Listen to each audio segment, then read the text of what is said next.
I like it. Ooh, I gotta check my microphone. Hey, everybody.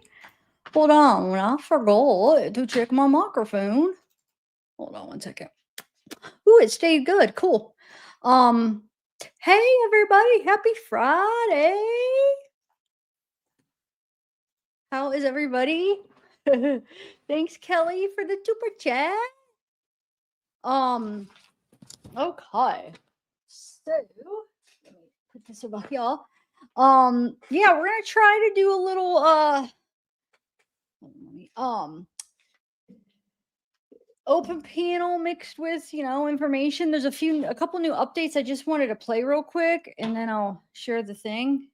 And I mean, it's only gonna take like 10 minutes, and then hopefully people will join and we could talk about it. So, number one, there is a new docu-series or whatever coming out on Amazon Prime about Idaho, and they have a trailer. So I want to play. I don't know if you guys have seen it, but it shows a little bit of some of the first people that came over when Dylan called him that morning, Hunter and shoot, I forget what the girl's name is. But yes, I can't wait to watch it because I have Prime too. So it's coming, I think they said July 11th, I think it was. Or July 1st or something, but July sometime. It's like a 4-part series about Idaho, and it has like people we've never heard from. How crazy. Okay, so let's watch that first. Let me plug in my phone. Let me say hi. Hey, Casey, Kelly. We got Mod City. Cool. We got Soul. We got Alsane in the house. I missed you the other night, Alsane, for Wind Down. You were here at first, but then Wind Down, I was like, where's Alsane at? Hey, baby mama. Kimmy Jack in the house. Yes, Kelly, I cut it. Well, my mom cut it for me. Thank you again for the super chat. Wilma from Scotland. Ooh, Joe, new to the channel. Welcome. Hi, Heidi. Okay, so let's play this one. We're gonna play this first. Okay. I'm gonna play the Idaho thing first. So I'm gonna play a couple things, then I'll put my thing out, and then hopefully people will come, and then we could talk about it. But we could talk about whatever, really. I put in like that I'm gonna, bring up some Idaho stuff, some Travis stuff, maybe Lori, Vallow, and then like it's open, whatever you guys want to do and talk about. Thank you, Joe. Thank you. You guys will be both entered in for the giveaway once I meet the goal. I hope I meet it. Okay, so let me share my screen and let me play this trailer type thing. It's from, or actually it might be other little geeks we could look up. Well, maybe if there's people on panel, I'll go look up some stuff. But this is the first one that I've seen.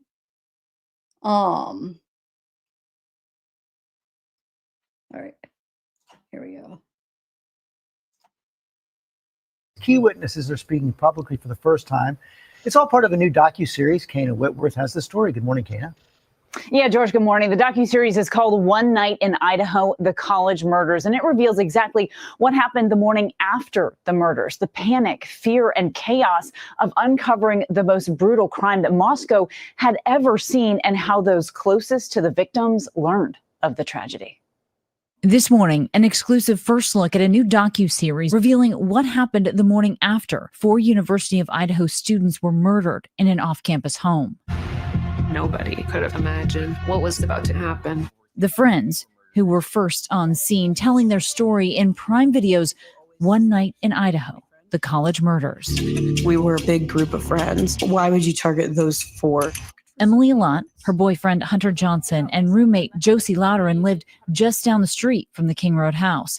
And on that November morning, they say one of the surviving roommates called, saying she was scared, asking them to come over. When Dylan had called, I didn't think it was urgent. So I started walking to Xana's house, and when we got there, Dylan and Bethany had exited the house. Seeing her friends sitting in the driveway, Emily knew right away something was wrong. They frightened, just kind of like just hands on their mouth, like I don't know what's going on type thing. Hunter immediately went to investigate. When I was going up the stairs, Hunter Johnson was already in the house. We were just a bit behind. As soon as I stepped in the house, I was like, oh, something is so not right. Like, you could feel it almost. They didn't know it yet, but their very best friends, Xana Kernodle, Ethan Chapin, Kaylee Gonzalez, and Madison Mogan, had all been murdered. Hunter was the first to realize the tragedy, and he's heard on the 911 call rushing everyone outside. Ethan was the eldest of triplets, and his siblings, Hunter and Maisie, were also attending the University of Idaho. They were called to the home amid the panic. But it would be hours before they would all learn what really happened to their friends, and now they were trying to understand. Somewhere. Now, Ethan's parents and siblings featured in that series, and later this month, we'll have a chance to speak with them along with Hunter and Emily. Maddie's parents were also interviewed for the series. One Night in Idaho, The College Murders, premieres July 11th on Prime Video. And you guys, that is exactly 1 month before this trial is set to start, guys. We know you've been on this from the very beginning. So I don't know if this is actually, if that was actually just from the trailer, but here I'm on Prime Video channel. Let me see what the trailer, if the trailer is the same thing. Hold on, let's see. I should have played that. Let's see. It might just be the same thing they played, but let's make sure. We're just, wow. they make that. Oh wait, there's like a couple more. Oh, okay. Wow, they make that look good. But what is the person that said that they were blaming him? Who is that? Hold on, I want to see what that boy. Because like once they caught Brian and I dug into some of the conspiracy theories, I just kind of backed off because there really wasn't anything new. Anything that was going on was pointing the finger at other people. So I don't know some of the people that got blamed after that. I mean, I know Dylan and them have been getting a lot of crap, which I don't agree with, but who was that guy? I'm sure it's something that happened, some of these people, trying to blame some guy because he looks like that guy in the mask or something. I don't know. Does anybody know what his name was? I have no idea.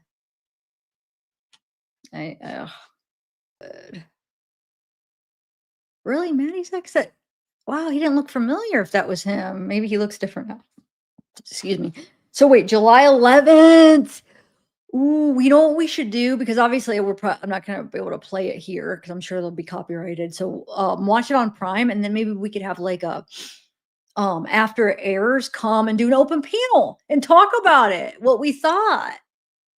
Whoa, that looks good. I know One Chance, but they will. I'm sure they do during the series. Or like after each episode, I think they said there's 4. It would come on and talk about them. Whoa. I gotta use that for things like that. You're right.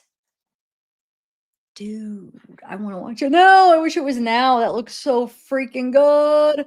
Okay. And then you probably saw that they're trying to the defense is trying to get the trial pushed back because they have a bunch of stuff to go through, and the state's kind of like arguing about it. And I was watching this video where I think it was Law and Crime, where the one guy's like, I mean, they need to just give the defenses the time. What's the point? It's not going to make it any more of a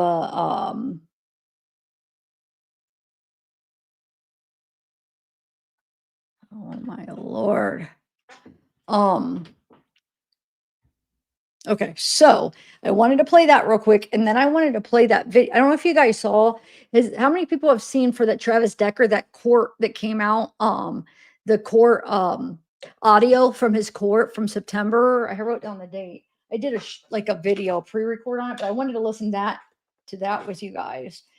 And then I think that's all. Like I'm gonna listen, and then I'll just add. Then I'll share the link after that. The only reason I'm going to play those 2 first because I wanted to play those, and sometimes I have trouble getting stuff played when there's people up here. But I do want to play things during the panel, so we have like stuff to discuss. Hopefully, somebody will show up for the panel.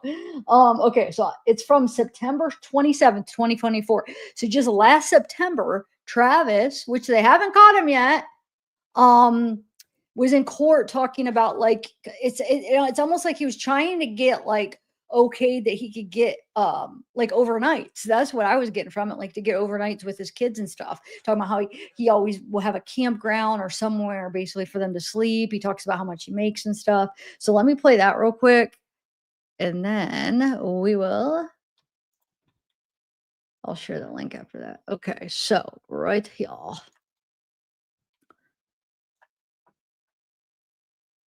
September 27th.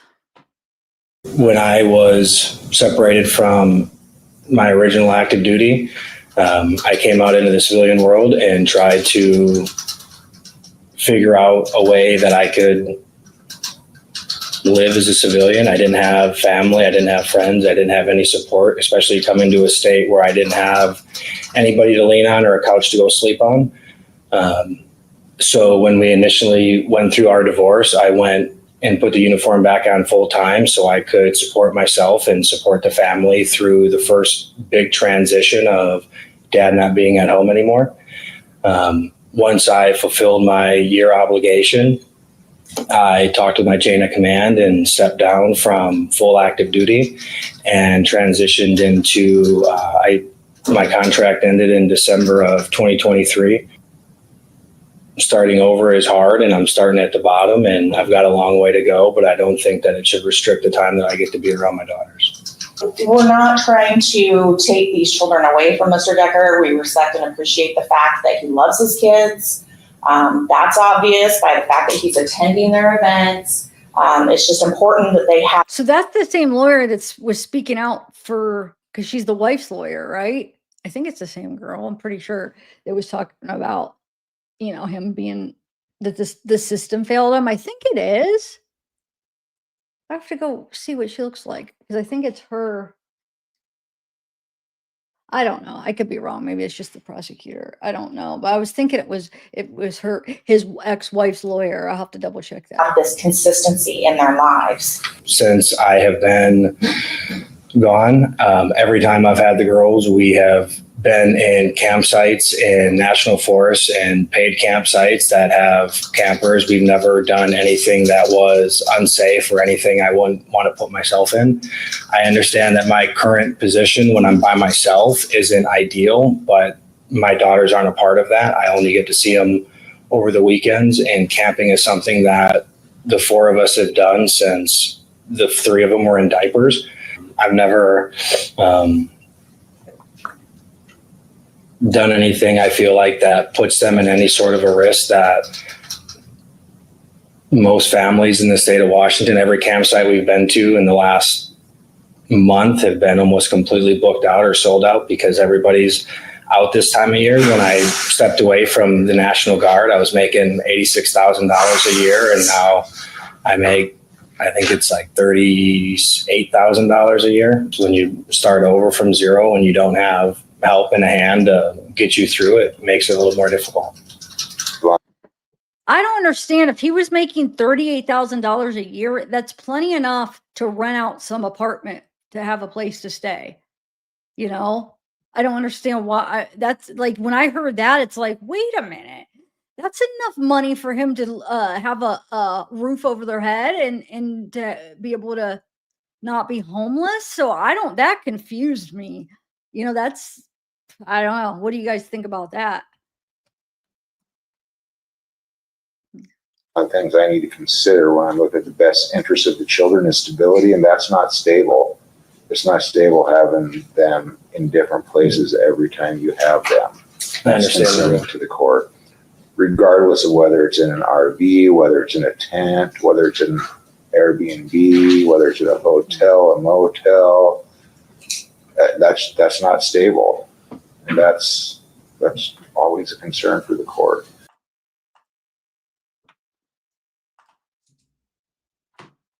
Okay, hold on one second. I'm sharing the link.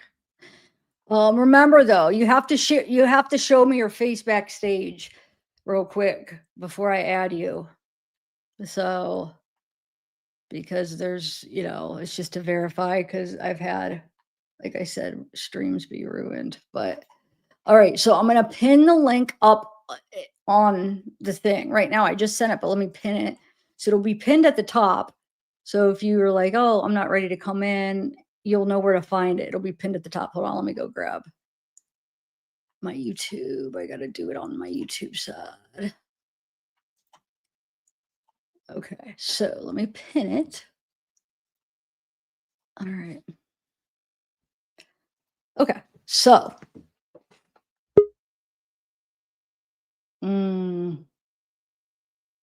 No, it's black. I can't add you. Got to show your face. Anyway, no,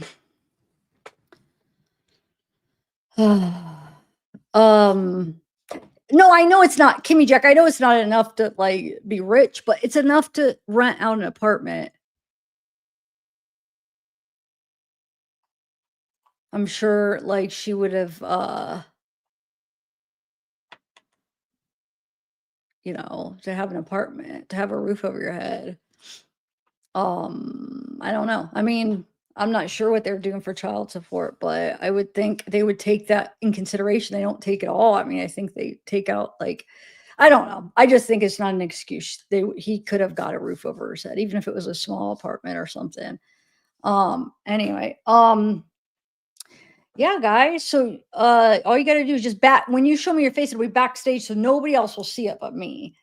And then if you want to actually show it, keep it on for the video, you can. You're allowed to be on video. I don't care, but you could just do audio if you want. Some people don't like to do video.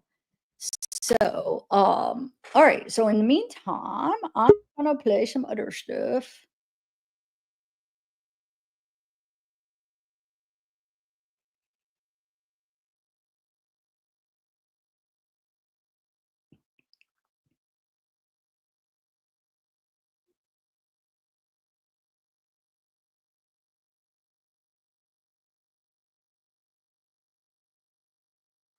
Okay. All right, so let me play. Hey, it's freaking bats. Hold on a second. Let me see if there's actually any more. What would you guys think of the guilty Lori Vallow? That's not surprising, right? She's found guilty. Oh, that's what I want to watch with you guys. Hold on. I want to watch Brandon has a little says something after. Hold on. Brandon Boudreaux. So that was who this case with Lori Vallow, that's who it was against, like she tried to kill him basically. She got found guilty. So let me play that video real quick. Well, if anybody wants to join, and then we could talk about any of these if you don't want to join, anybody. Okay. So here is this video. So those of you guys that aren't familiar with the case, so that's Brandon Boudreaux. That was her niece's ex-husband, which she has kids with, Lori's niece. And that's the trial. It was for attempted murder on him.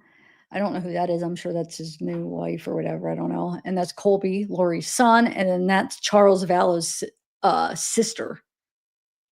Okay. Okay.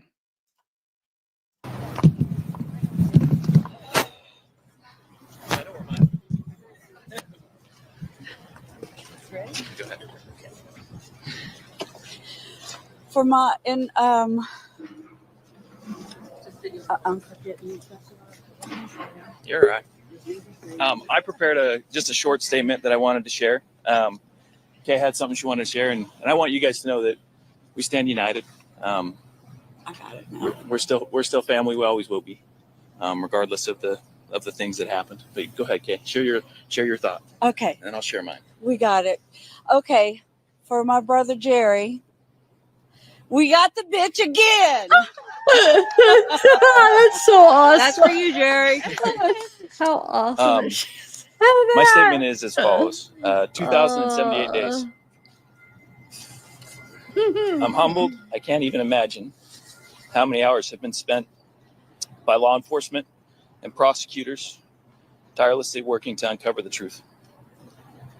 The truth is that hatred, selfishness, and greed almost led to the end of my life.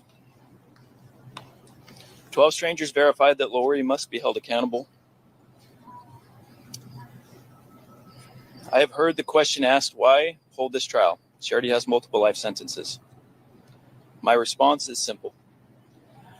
We owe it to those who are victimized and choose to follow the law to uphold justice on their behalf. So many victims never get this day. So I thank the judge and the jury who willingly put their lives on hold to complete this process. I did not enjoy sitting and giving someone who tried to kill me the chance to question me, but I owed it to Charles, to Tylee, to JJ, and to Tammy to speak because I could.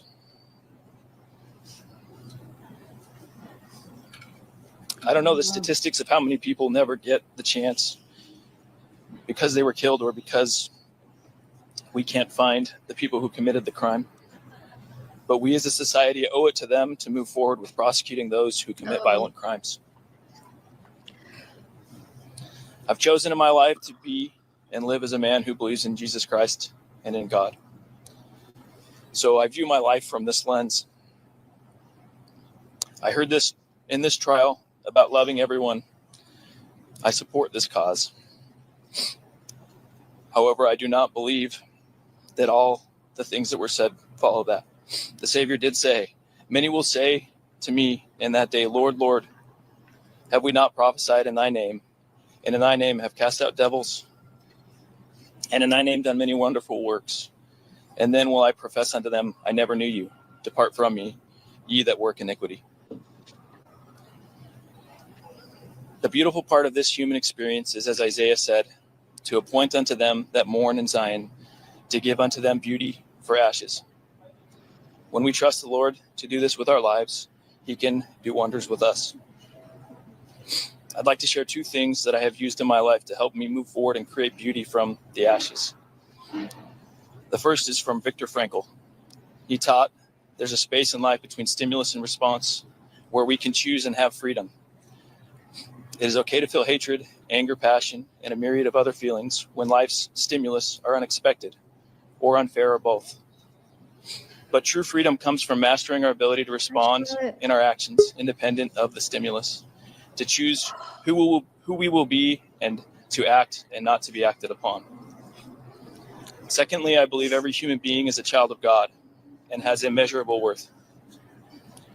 Hating a person can be like a poison to our souls. It can take away our joy and our happiness.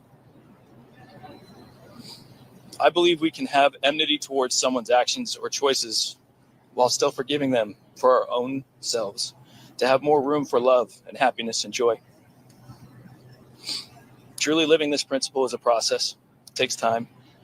But as we apply these two principles, that of choice before response and forgiveness and love and valuing others as oneself, I believe that it makes our society better. So thank you for coming and supporting me in this, for all of you who have. And we're grateful today for those who let us have our due process. So thank you. It's a process.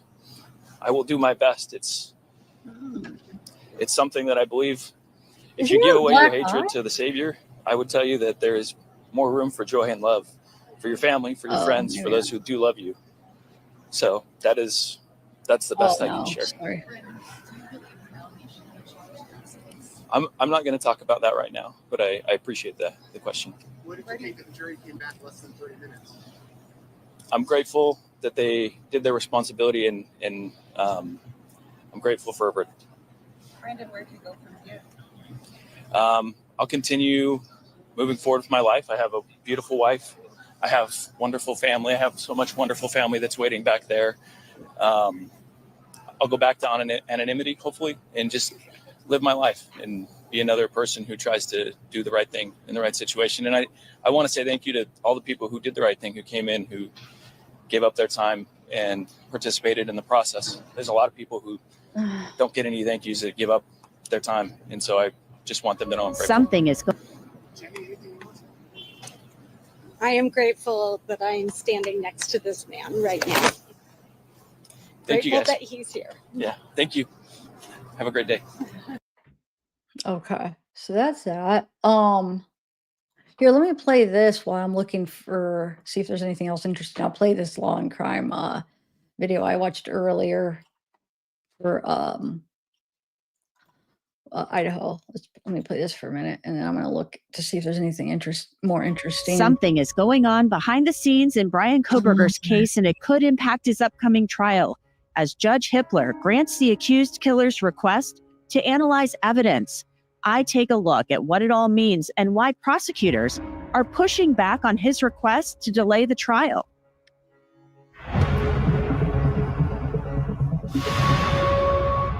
Yeah. Welcome to Crime Fix. I'm Anjanette Levy.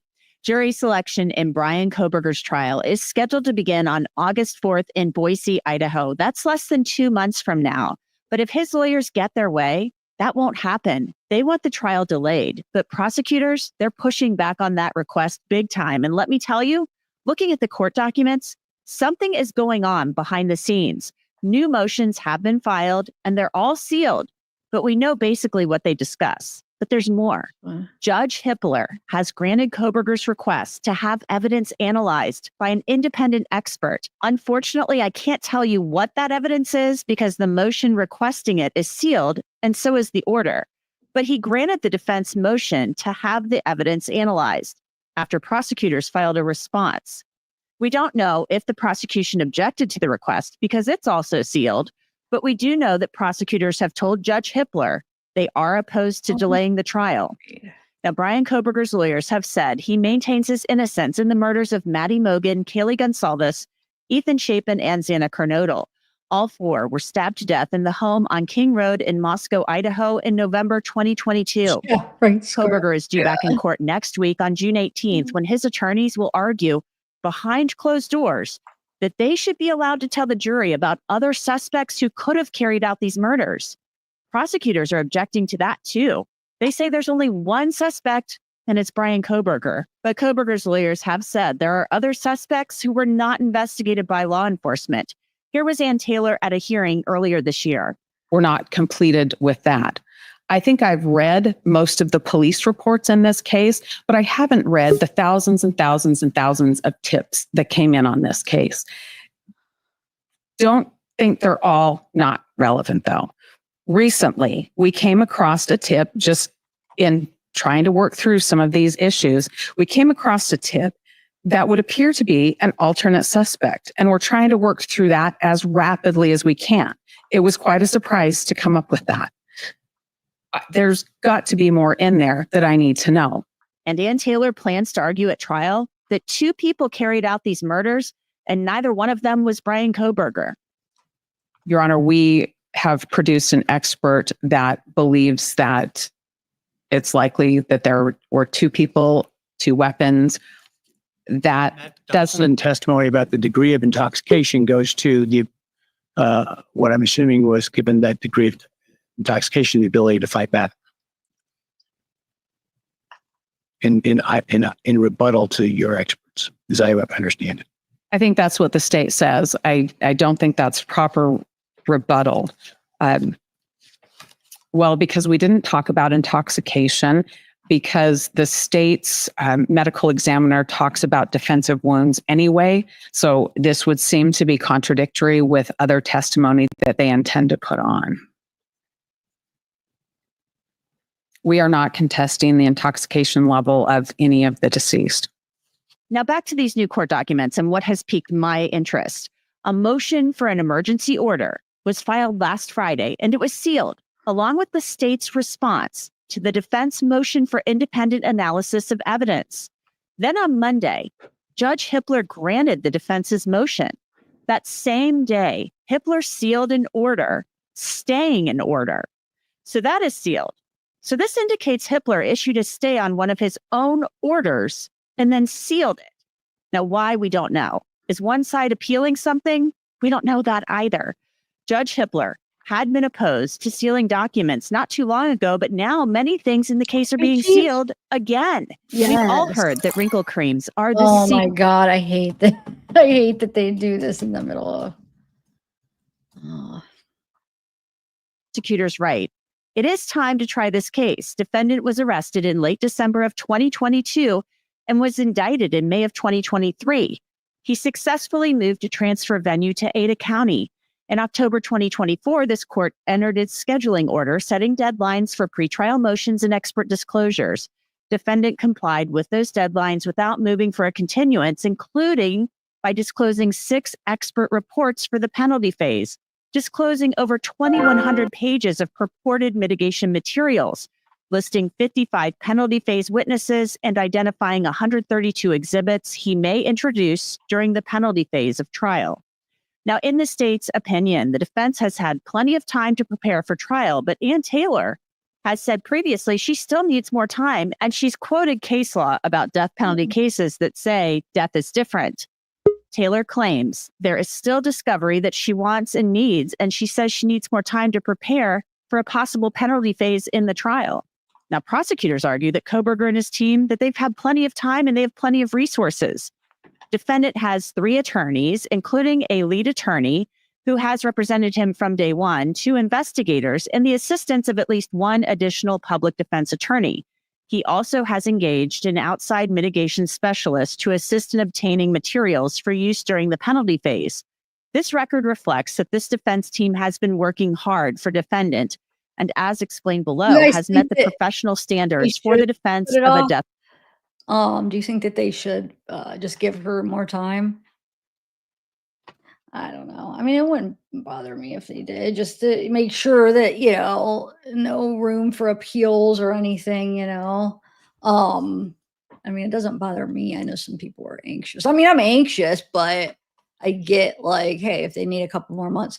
Look at this though. Oh, I'm not gonna play the music because it's probably copyright, but I think this is Maddie and Kaylee.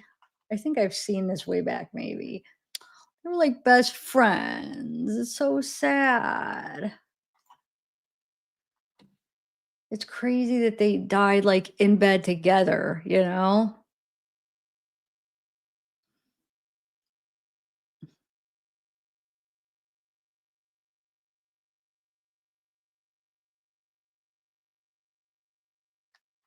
Man. That's sad. That's sad, guys. That's sad. Let me see if there's anything else we could watch. Watch. What is this? Hello, Reporter Room Investor. I don't know who that is. Okay. Hold on. I wanted to share this. Oh my Lord.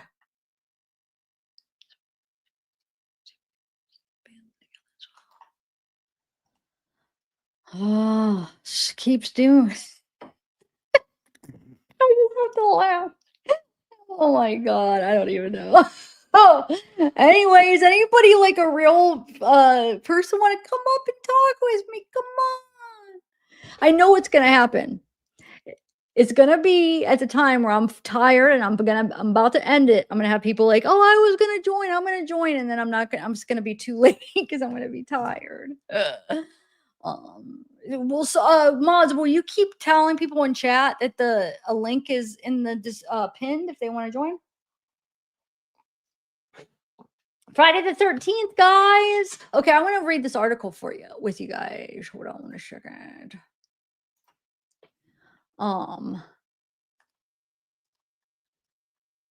It's Daily Mail. It's Idaho. Hey, Kelly. What up? Oh, I have another thing with Travis. I want to share this other video with the map. Hold on. Okay, I forgot. I have a couple more things I had that I wanted to share. Okay, so this one I'm going to read this article. It's about Idaho. It says Idaho students who discovered bloodbath break silence ahead of critical Brian Kohberger hearing.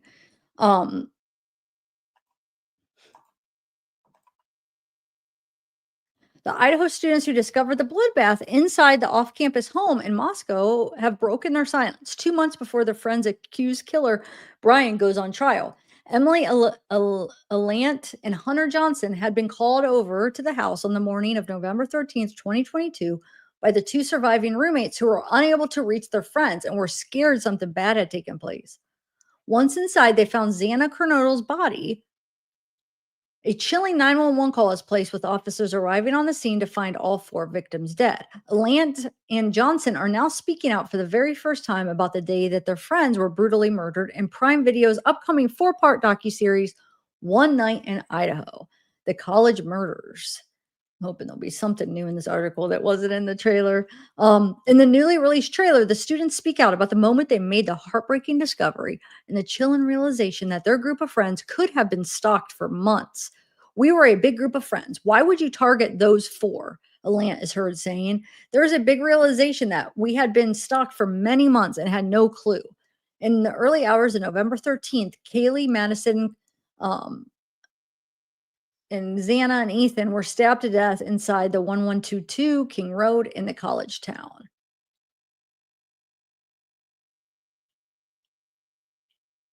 The 3 young women lived in the home with 2 roommates, Bethany and Dylan, around 4 a.m. Okay, so we know all this.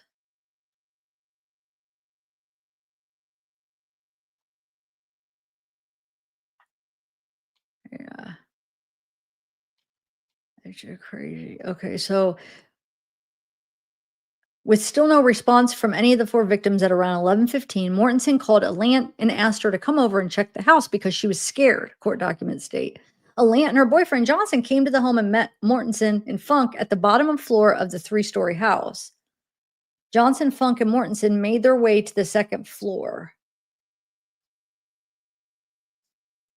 With Johnson going to the kitchen to grab a kitchen knife. At the moment the students saw Xana lying on the floor, the students recalled that horrifying moment in the trailer. I stepped foot in the house and immediately Hunter was like, "Get out. Somebody call 911," a female voice says. The panicked 911 call was then placed from Funk's cell phone. In the call, Alant is heard speaking to the dispatcher saying that they saw some man in their house last night. Oh, Alant's the one. Okay. Is her speaking to the, okay. Well, yeah, that makes sense. She was over there. Okay.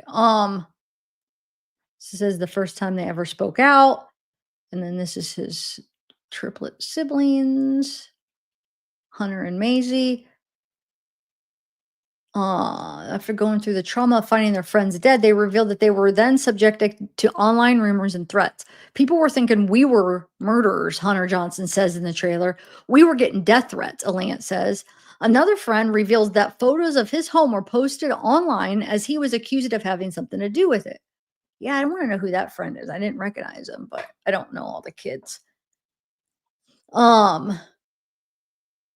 The series delves into the online rumors and speculation that filled the void, with the surviving roommates and some of the victims' friends facing shocking accusations, online attacks, and death threats, as no arrests were made and no suspects named for weeks after the murders.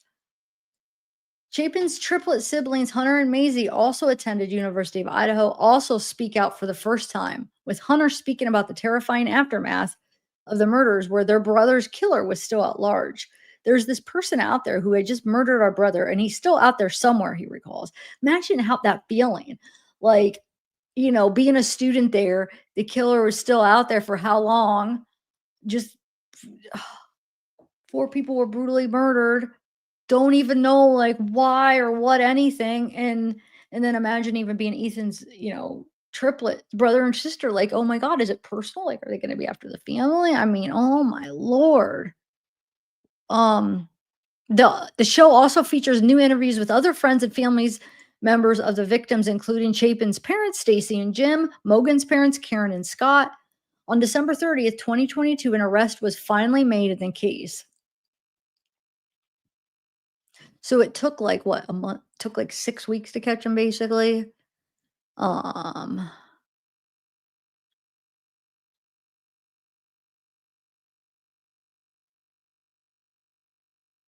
There was something, hold on, in that Law and Crime that we didn't finish, there was something that was said in there that I didn't know. What was it? Hold on, let me think. When they went to arrest, when they went to arrest him at his parents' house, she said something like that Brian was, which I didn't know, that I never heard that before. He was doing something with a drone or something.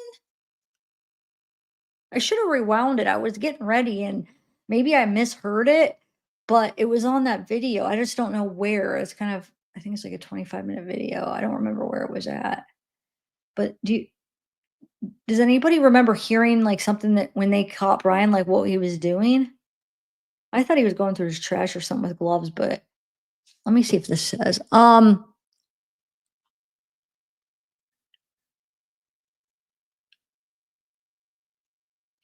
Okay, phone records.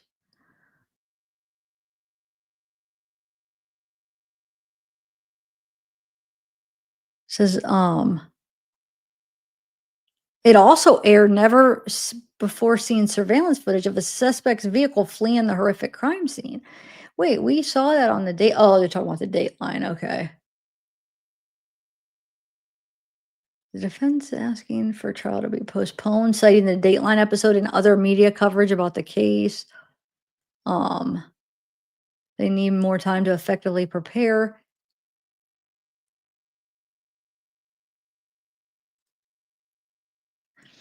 Yeah, I mean, I don't know.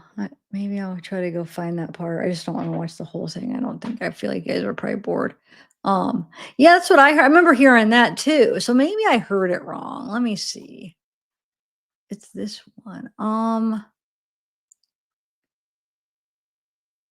Here, while I'm getting the other one on my email, the other thing I wanted to play. Oh, wow, this isn't going over. Hold on a second. That's weird. There we go.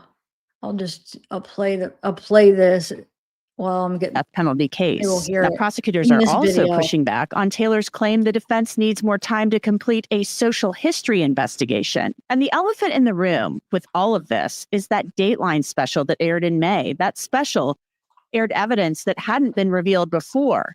And it included video from a house next door to 1122 King Road that shows suspect vehicle 1.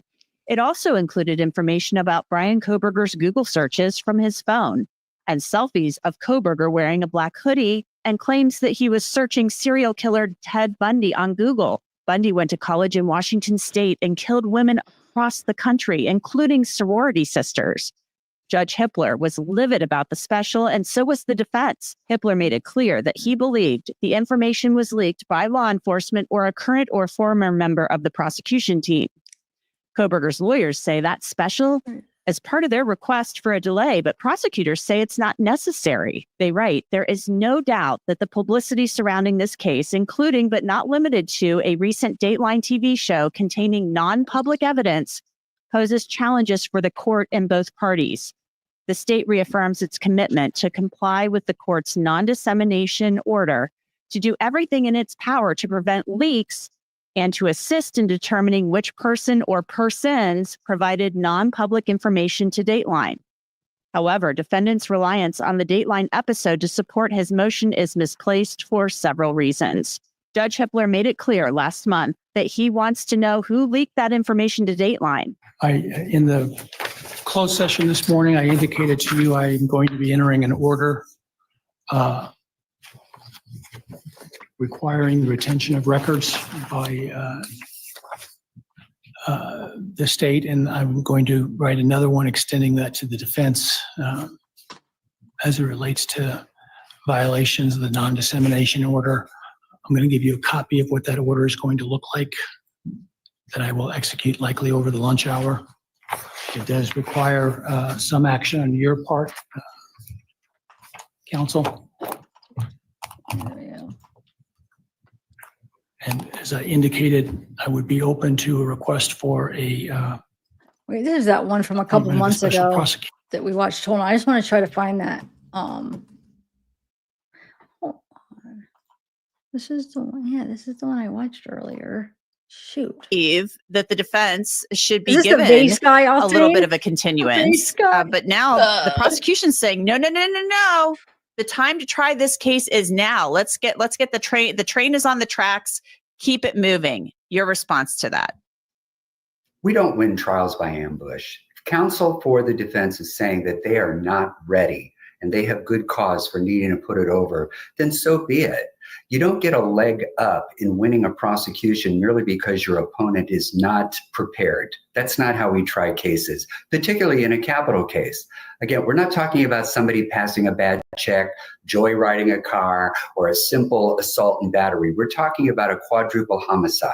They're seeking the death penalty. And if counsel is saying, I need more time for the following reasons, and they have good cause, the court is obliged under not just Idaho law, but under United States Supreme Court precedent to grant that request. There was case law that came down from the high court, I think it was in the 60s, in the context of a criminal contempt proceeding where the court did not want to grant a continuance. And the standard was the denial just arbitrary? You know, if it's arbitrary, well, then that's grounds to reverse a conviction and it could go back to the trial court. And I seriously doubt that judge assigned to the case is going to want to retry a behemoth 4-count homicide. Idaho law is in accord with U.S. Supreme Court precedent, but also adds that you have to show prejudice from the denial of your continuance. And here, if Ms. Taylor needs time to work up a defense, to get records, to provide additional materials for an expert so that they can prepare or put on or even rule out a defense, that's why we have continuances. We don't do it to give either side a leg up and just sort of win by ambush. It's simply not the law. I was a little surprised to see the prosecution say the defense has had plenty of time to work up their case. It's interesting to me that they would say that. I mean, I guess they are entitled to say whatever they feel or whatever they think. They say, they've produced all of this stuff. They've given us their mitigation experts. They've produced all of this material to us. They're ready to go. They're fine. But if the defense feels truly, and they are representing somebody, and this is a capital case, that they do maybe need a little more time, and they haven't specified an amount of time, maybe 30 or give them 30 or 60 more days. I don't know. You said 90 the last time we talked about this. And to keep her on a short leash, Ann Taylor, I mean, it kind of is like, it is a death penalty case. This is a big case. So if we're looking at it from, the standpoint of fairness, like, then maybe what is the big deal if you push it to like January? What would be the big deal? So were you a little surprised to see the prosecution be so bold and say, and I understand for the victims' families, this is horrific. Like, they want this over. But for them to just say, oh, they're ready. They've had plenty of time. Well, as far as I'm concerned, prosecutors have no standing to say when their opponent is ready. Just like we have no standing on the defense side to say when prosecutors are ready. You need to be ready by tomorrow. Otherwise, we're going to ask that this case be dismissed. It's like, halt, not so fast. You don't get to dictate the rules. You don't get to dictate when either side is ready. And you don't get to dictate when either side needs more time.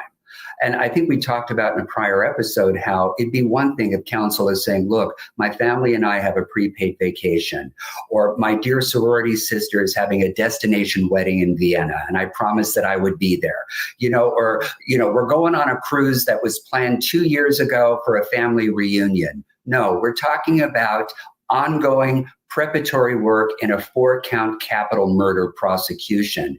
And she laid out with some pretty specific detail why she needs more time without getting into her actual work product, and certainly without getting into attorney-client privilege type conversations. So now the burden shifts really to the court, and the court, or the ball's in the court's park, to make a ruling and make a decision. And it should not be arbitrary, and it should not prejudice the defense in any way. And if we're honest, how would the prosecution be harmed? They're going to get all the evidence. They'll get all the time that they need to look at it. And meanwhile, you kind of get past the summertime when people might have pre-planned vacations, kids are out of school, you want to spend time with your kids, and you certainly want it to run past the holidays so you're all not under the mistletoe together during a capital murder trial, trying to get home to put up a tree, spin the dreidel for Hanukkah, light the Shabbos and the Hanukkah candles, all that kind of stuff. You don't want any type of capital murder trial to get in the way of the high holy days. So what do? You put it over, give everybody ample time to work it up so that it is a fair prosecution. Now let's talk about the Dateline special, because that's kind of thrown a big bomb into the middle of all of this. The state is basically saying to the judge, now they're saying the Dateline special has kind of mucked everything up as well and created all this prejudicial pretrial publicity. The state says, we are committed to upholding this non-dissemination order and helping the court in figuring out who did this, who leaked this stuff, whether it's one person or more than one person. But they're saying, if we delay this, that still just gives more time for more leaks. There's going to be a book coming out right before jury selection, Philip. So there's going to be publicity surrounding that. They're concerned about that.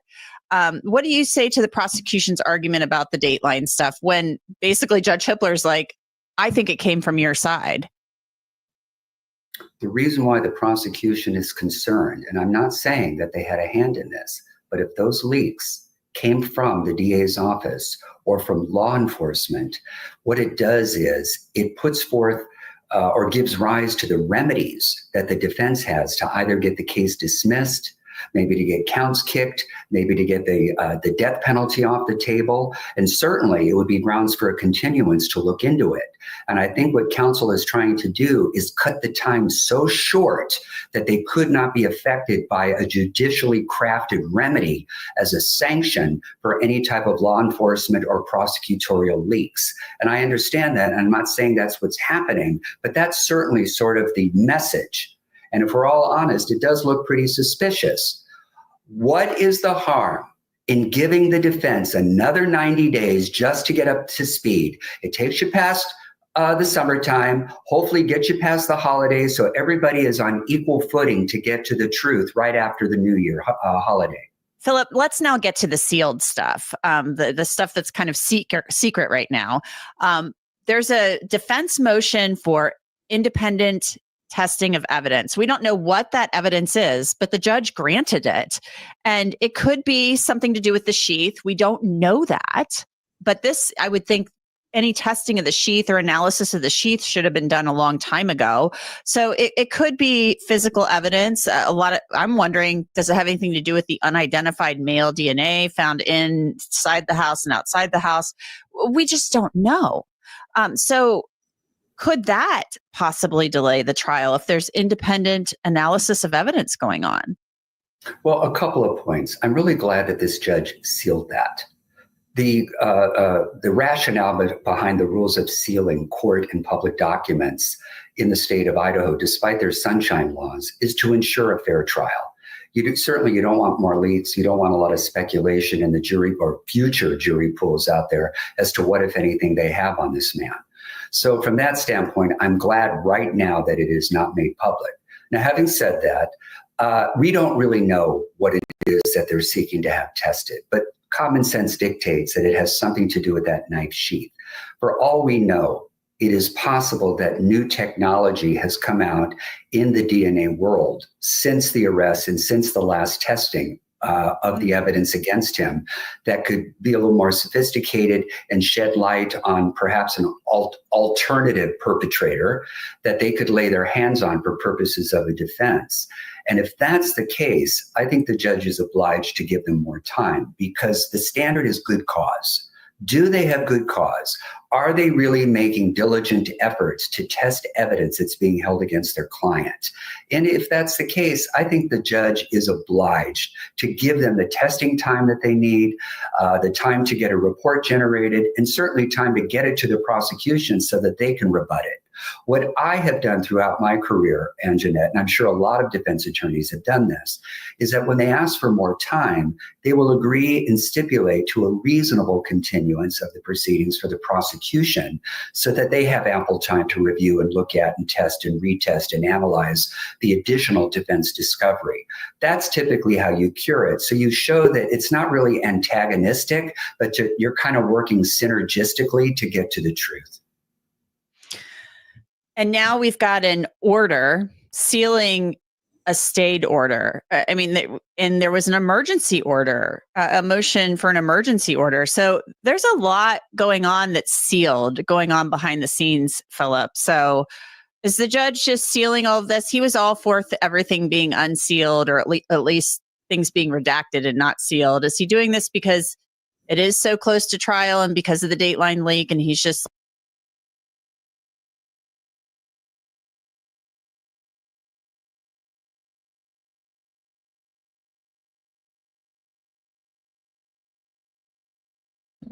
I'll play. This is about Travis Decker, this guy, My Northwest. He does this map. It's kind of interesting. Let's see here. On that we can track for you. Let's dive into the latest searches going on that we can track for you, that we can see ourselves for Travis Decker, the father, of course, accused of killing his 3 young daughters almost 2 weeks ago. And we're going to start off here in Olympia. Why? Because this is the Olympia Regional Airport. And this right here is a depiction of, but a flight path of, Smoky One. This is Washington State Patrol's Cessna that they send up in search. It's got some really state-of-the-art technology on board, infrared cameras and other technology that don't. I was trying to exit out of that, but what is that like?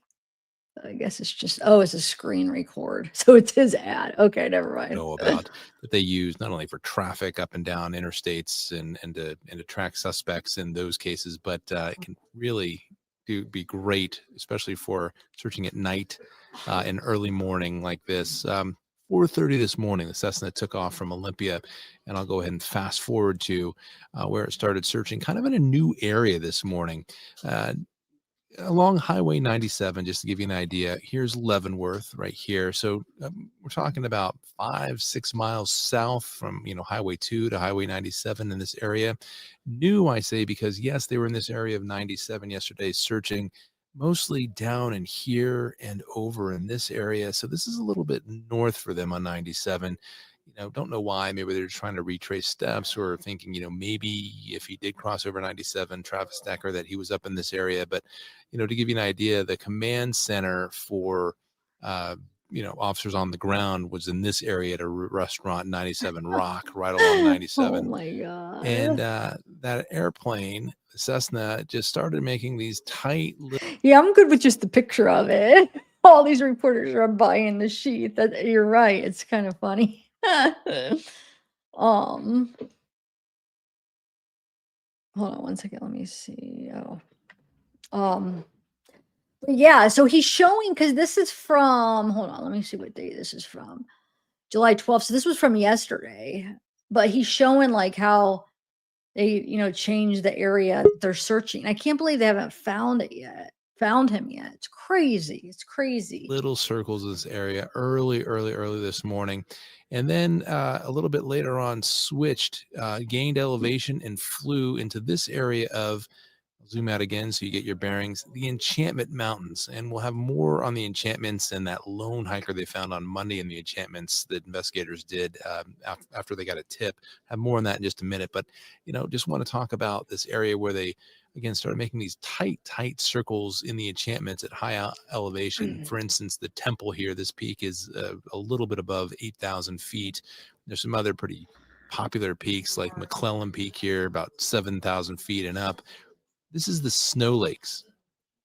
Just some beautiful alpine lakes up in the he's like enchantments right that in this nature. Cessna was just big time. Turn after turn after turn, really tight turns. So it's not like they were, circling these giant swaths of areas, but very specific, like they were looking for something, either, signs of Decker or signs of campsites, something like that. We'll have more on that. I'm sure they were looking for him. But again, this flight took place early this morning, as soon as the sun came up. And then later on, that Cessna came here to Wenatchee, as we explained in other videos, to the Pangborn Memorial Airport, because this is where, SERP operations for flights actually begin and end, refuel oftentimes. This is where they're kind of headquartered. So flew into the airport a little bit to refuel, and then took off again. I can't believe they haven't found him yet. It's so crazy. South, a little more Freaking south of where they crazy. were yesterday. Again, yesterday in this area and this area, they're Wow, mostly they really searching. did But some again, circles there. a bunch of different tight circles in this area of Highway Hi, 97, Melissa. the area where it kind of makes these turns right here, right next to Blewett Pass, which is in this area right here. So that was early morning with the Thanks, Cessna. I'm going to Angie. go to a different map now and show you the flight path of a search helicopter. This is a military helicopter that was making really, really tight circles in this Whoa, area look how that I'm going to show tight. you in just a second. Wow. But right before it got to that area, Are you guys flew out interested in of this? Like, what are you Wenatchee, guys the airport, interested flew down to in? I don't know what to, Yakima I don't really know. quickly, I'm and then trying to like up into find this something you area guys want to watch. again that is That's why I did zoom it out and give you the open. bearings. So the Cessna Like was just circling. anything you guys want to watch. It's pretty open, so we could do whatever case, whatever you want. Try to find something that people are interested in. Whether you want to come up and talk about. In this area of 97, here's Blewett Pass, and then below, south of Mission Creek, Peak, I should say. Look how many circles. Circling this peak right here at 5,200 feet. Don't know why, of course, but could be anything. Man. It could be unrelated, of course. But what's curious to us is this helicopter was going very slow at times in this area. No, he sometimes did? hovering in spots and just maybe looking. Wow. Perhaps, and then watch this. At one point, this helicopter kind of disappeared off radar, like right there.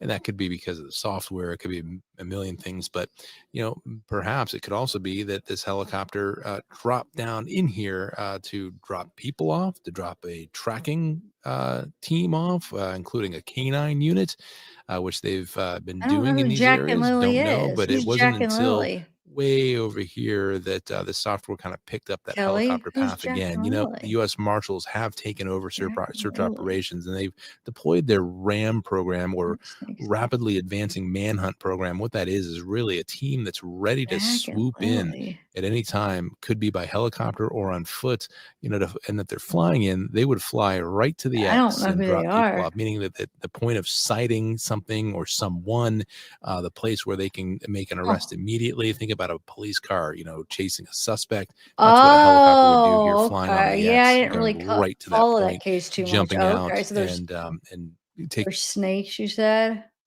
Huh. Wait, so I mean, I don't understand. What's the verdict? Like, what are you thinking that means?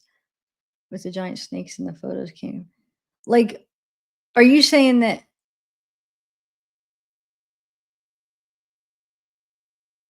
like recent pictures they found them with like snakes, or are you saying like old pictures? I don't understand what you mean though. Because I don't even know what happened. Did they end up finding him, or what happened? Because I didn't really follow it. I remember hearing about it, but I didn't really look into it. So let me know. Oh, thanks, Soul. Let me know if you're talking about like after they found them or when they were missing. So it's like somebody found them or took a picture of them, or before they left. I don't know. Fell in the pool, but the footage shows it was not. Yeah. Oh yeah.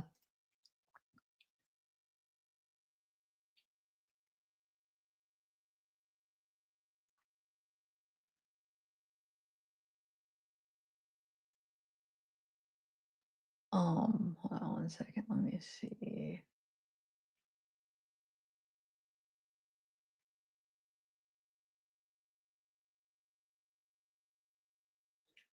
All right, let me press play. taking some kind of action. Investigators are hoping that Decker, runs out of supplies at some point and makes some kind of a move that gets him caught. And the reason I bring that up is because I want to go to Google Maps. Oh, you mean Travis? Kind of, give you a recap of where we were and talk about, back to what deputies found just a couple of days ago on Monday. So let's just recap for you, though. This is the Rock Island campground. If you follow this road from Leavenworth to this campground, this is where deputies found the bodies of Peyton, Evelyn, and Olivia Decker, 9, 8, and just 5 years old at the campsite. Man. This past Monday afternoon, though, if we kind of move the map here into the enchantments, it was here at Kolchak Lake that a group of hikers spotted a lone hiker. We have more information from investigators now about that lone hiker spotted in this area. That lone hiker was a male. They believe it was Decker, wearing shorts, wearing sneakers, and using a tree branch as a walking stick. They think it was Decker here. And at some point in this area, you guys, I went on the Chelan County like sheriff I went on their site and they give all the updates. They did find that dog at that Humane Society. So I'm pretty sure that's got to be the dog, unless they found 2 huskies at the same spot at the same time. So I told you lighting could be tricky, because I mean that was on their page that the dog was rescued by the Humane Society, or how did they word it? So yeah, that was true. His dog. So that means he didn't kill his dog. But I mean, I guess if he did like hurt his dog or injure his dog, I mean, I feel like they would have said something when they rescued him. I don't think it was his dog, because there wasn't anything about like his dog being injured or anything.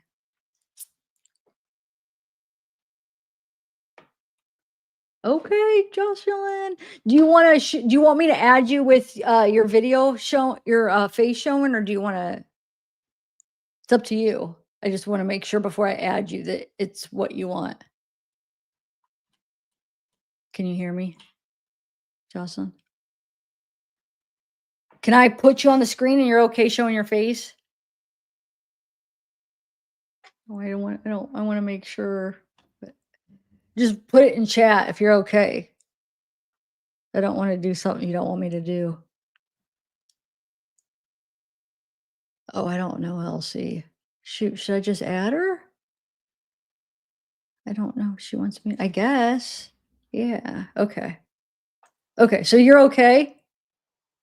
Yes. Okay. I wasn't sure. Like, I think I could add her. Okay. Hey, how are you, Jocelyn? Am I saying it right? Yeah. How are you Okay. today? I'm okay. Cool. Yeah. Thanks for adding me. Yeah. Thanks for coming. Yeah. So what do you got, a little note? You have some notes, or is that an iPad or? Yeah, it's an iPad. My computer's not working for some reason, so. Yeah, it sucks. So what case are you interested in chatting about? I am super invested in Travis Decker. Like, this is crazy. Okay. Yeah, I know it is crazy. What do you think's going on? Do you think he's alive still? So I was really invested in your commentary the other day because you had super detailed and very intelligent commentary on that. So my background is I'm a homeless outreach specialist. So what I do is I go into the homeless camps and I try to sign up people for housing, and like I bring them like water, food, and like Section 8 vouchers and things like that. So I'm pretty experienced into like entering the homeless like camping world. So when I heard about the story, I was like, this is like really interesting to me. And then when I saw you bring up the trail, I was like, I want to know more about that, because is Canada like that trail? Is that like, is there a border? Can he just freely hike into there?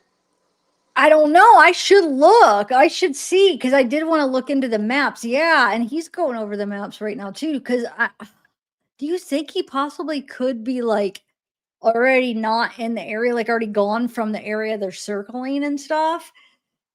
So here's the thing is, and correct me if I'm wrong, they didn't start looking until days or That's hours true. after. So maybe if that if person he wasn't is even the the one that guy. did it, allegedly, for it's possible if he's the one that did it, he killed them, and then if this is what happened, he could have started hiking that trail, and then he could be in Canada. So, and he has army background, and a lot of these people that are homeless, like, dude, these people know how to be like, they can live outside. Like, I've seen people with like rainwater, like filtration systems, like whole setups, like they can not only with the military background, like they live outside in like bunkers and stuff. And like I have like FEMA like training. So I don't know. And how you said that they're gonna find something in the next like 10 days, like you're right. Either they're gonna find him dead, or I don't know. It's so interesting. I don't know. So, and I feel like I might have came on too soon, because I am interested in seeing this trail. Okay, yeah, I'll play the rest of it. So wait, just real quick question though. So do you think though, because what you're saying is that you think that maybe that guy that they spotted might not even be him then? Like if he's already, you know what I'm saying? Because I feel like if that was him, they surround. Well, I guess you know what though, they can't see everything, so he could have still escaped their surrounding because they're just flying a helicopter and stuff. So he could have still like been slick and somehow got through, but because I don't think they could have a whole border that lines up like a whole circle. They're just like have a helicopter and they're trying to, but you think they would have cut off any like, well, no, never mind. It wouldn't have to be like They if he didn't start can, searching immediately. yeah. So And see, with these homeless camps, like I have intricate maps. I don't have it on this iPad, or else I would show you. People don't realize how big wooded areas are. They go for acres and acres and acres.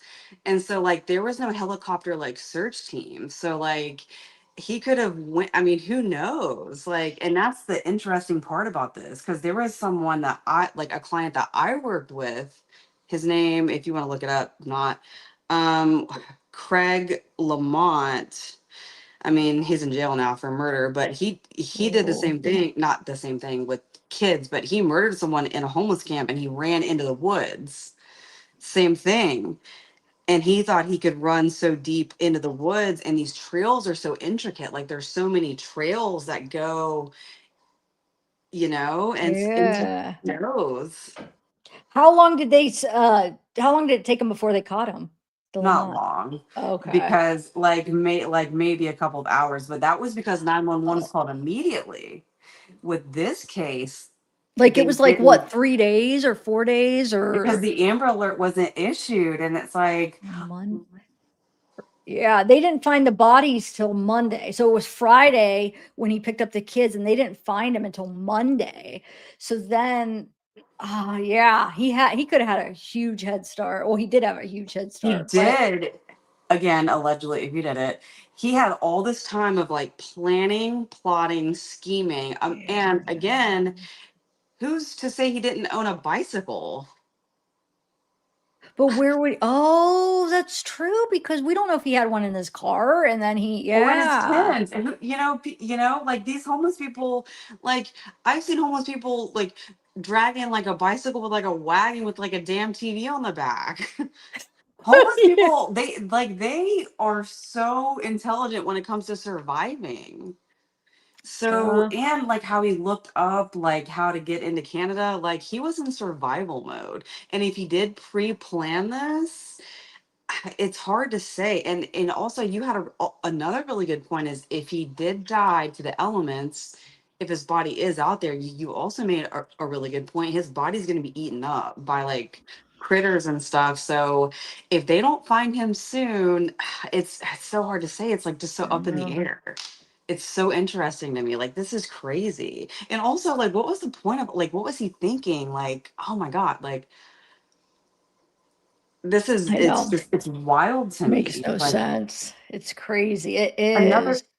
another theory that I have is why the judge granted, because I know a lot of people are like, well, he's homeless. Why did people? So here's because again, I work with a lot of homeless people that do have their kids. A lot of judges at times, homeless people have jobs because he did have a job, he had income. It's possible that on the days he saw his kids, he might have rented out a hotel for that day. So that's probably why. I'm sure that he wasn't bringing the kids to the homeless encampment, because when I go to homeless encampments and I see children there like over and over and like multiple times, we have to get CPS involved because there's no reason why a child should be in a homeless encampment.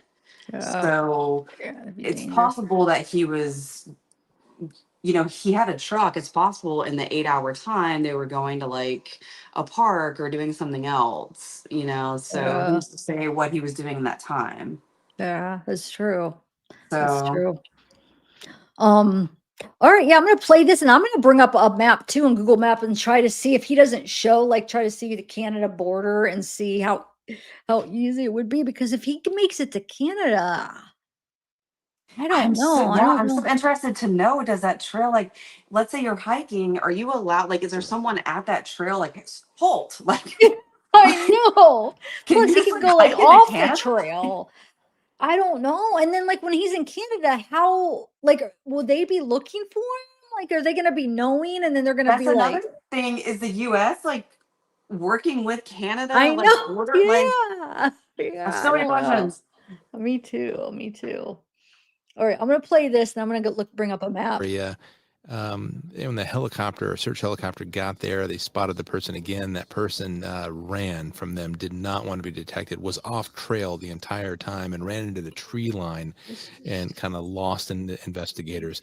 A lot of new information came out of a press conference yesterday as well over in Wenatchee, which was Wednesday, so yesterday. Chelan County Sheriff Mike Morrison said it was possible that Decker has been using GPS coordinates to hide supplies, maybe throughout the enchantments. There's thinking that he made from the campground here, made kind of a path like here, like kind of zigzagging into the enchantments and then through to where Coal Truck Lake is here and then down this side. So maybe he set up different stashes of food here using GPS to find those stashes and pinpoint where they are so we could have food and other supplies. Search teams have discovered signs of different campsites, perhaps through here. They won't tell us exactly where, that are off grid and that someone has tried to cover up. And they've also seen tracks left behind in areas above trails through these. So there's a bunch of different trails all through this area, especially in the Ingalls Creek area, which is here where a lot of the search happened a couple of days ago, where they thought they had pinpointed and found Decker. In fact, a lot of SWAT teams and other tactical teams entered this area on ground through here, through this valley. Okay, we will watch the rest of this, but I want to show you this here because I can't believe I haven't done this already here. Oh wait, I didn't even have that playing. I thought, I thought everybody was watching this. I had that video playing. I forgot to share my screen. You were probably like, what is she doing? Sorry, guys. I was trying to pull it up on like my computer. I was like, am I? No, I'm an idiot. I thought I was listening to it and I thought you guys were, but anyway, sorry about that. Okay, so here is look, this is I just had the enchantments here. Where is it? Shoot. Okay. So this is the area right here, right? That he was in. And then you could see the border is right here. So we can potentially see what kind of paths go there. So let's see here. So his last, well, we don't know if that was him, but they think it was him like around this area, right? The enchantments. Well, we know he was at that park where he left the girls, which where is that rock? I don't know. Let's see if there's, dang, like, okay, so man, this terrain is no joke. Like what? Okay, so here is, oh, it's a creek. See, it's not going to let me go down any because there's not going to be any Google Maps, but let's see here. Whoa. I wonder if there's an all trails of that. Wait, look, there's a highway right here. Oh, what? Oh, yeah. Let's check it, see. Okay, so here is, that's the highway. Okay. I mean, What see city how, was he in? Like, what's the what is the trail marker that he was at? Do you know? no, I don't. I'll have to look and see if I could figure, I'd bring up some documents and see. Hold on a second. I just want to see something really quick with this border. So here's the Canada-United States border. So Washington one, State Park. Okay, hold on. Washington State Park. two, I bet right here.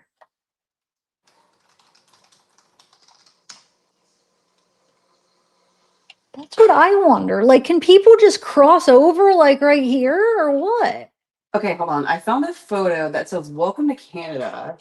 Northern terminus of the Pacific Crest Trail, E.C. Manning Trail, Provincial Park. Let me bring up documents too. Yeah, I don't.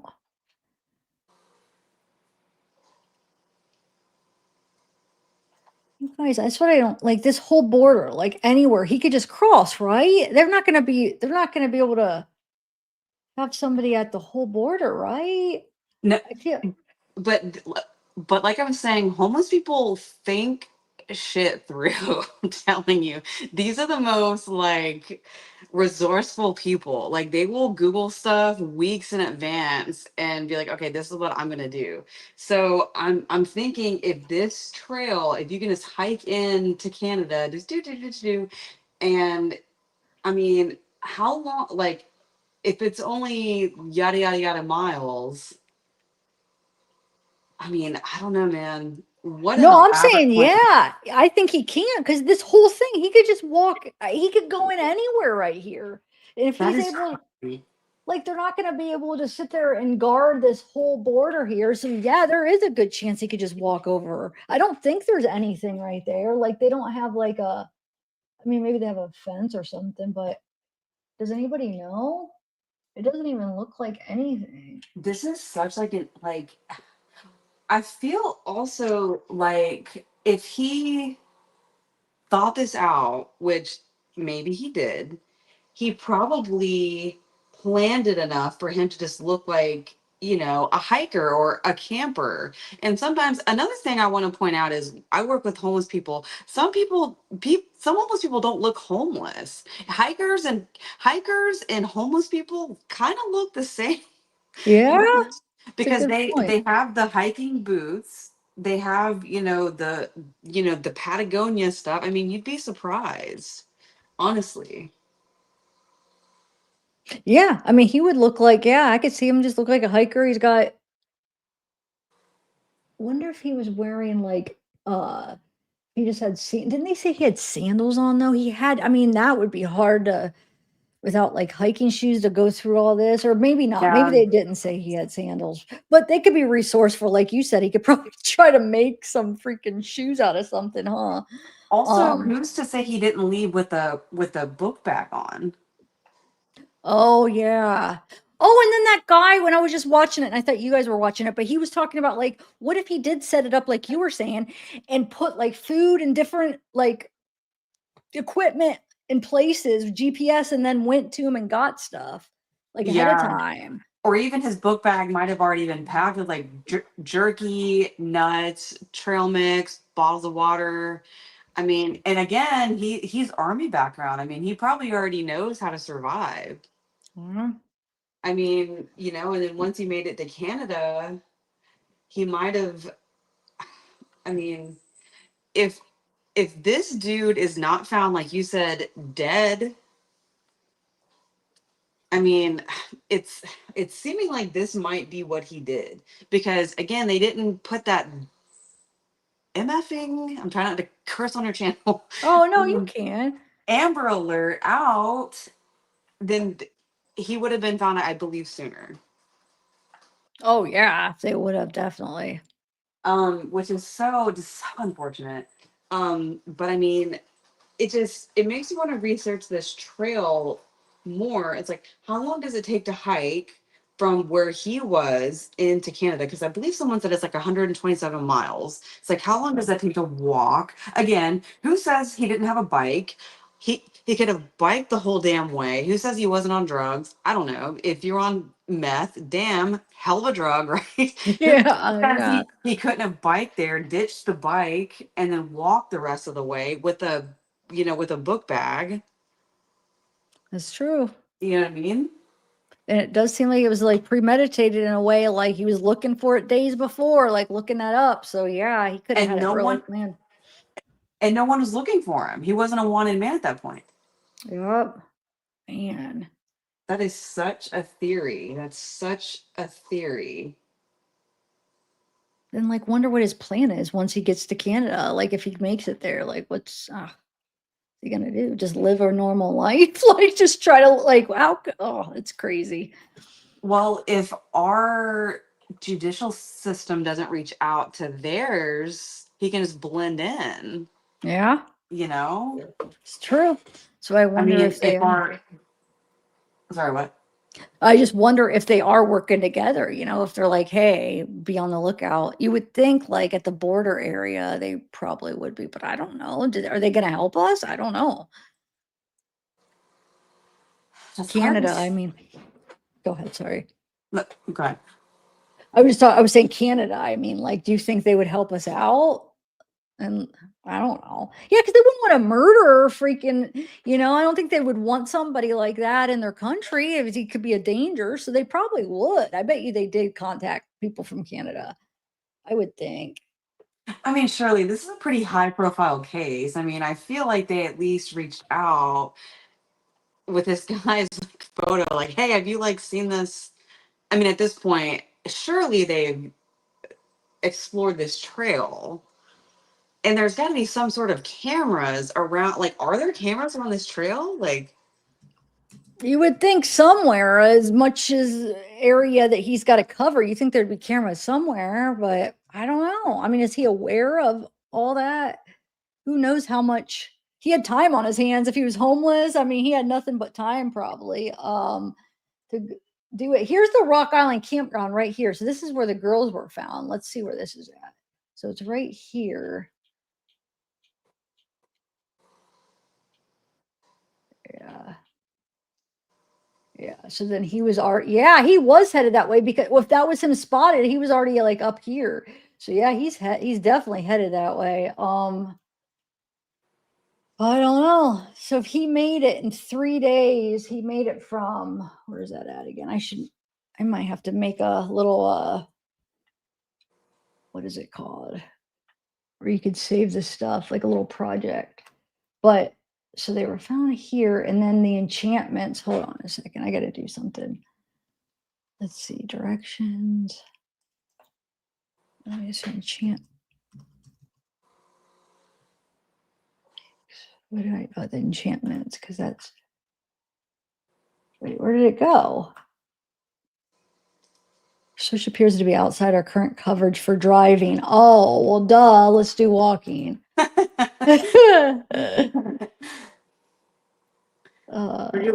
we're going off-road, dude. They won't even let me do walk. Like, look. I think you're going to have to go to all trails. Where do you see all trails? Am I an idiot right now? The website, it's like a hiking. Oh, all trails. Okay. So you don't think, yeah, I guess it wouldn't do it here.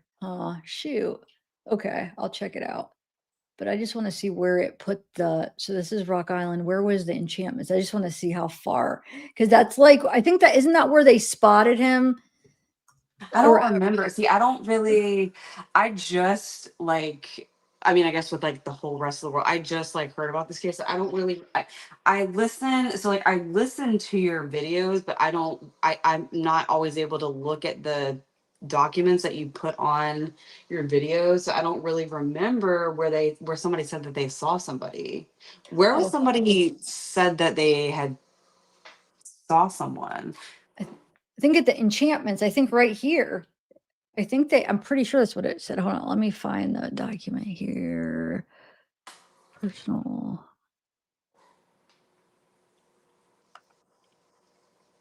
Neglected.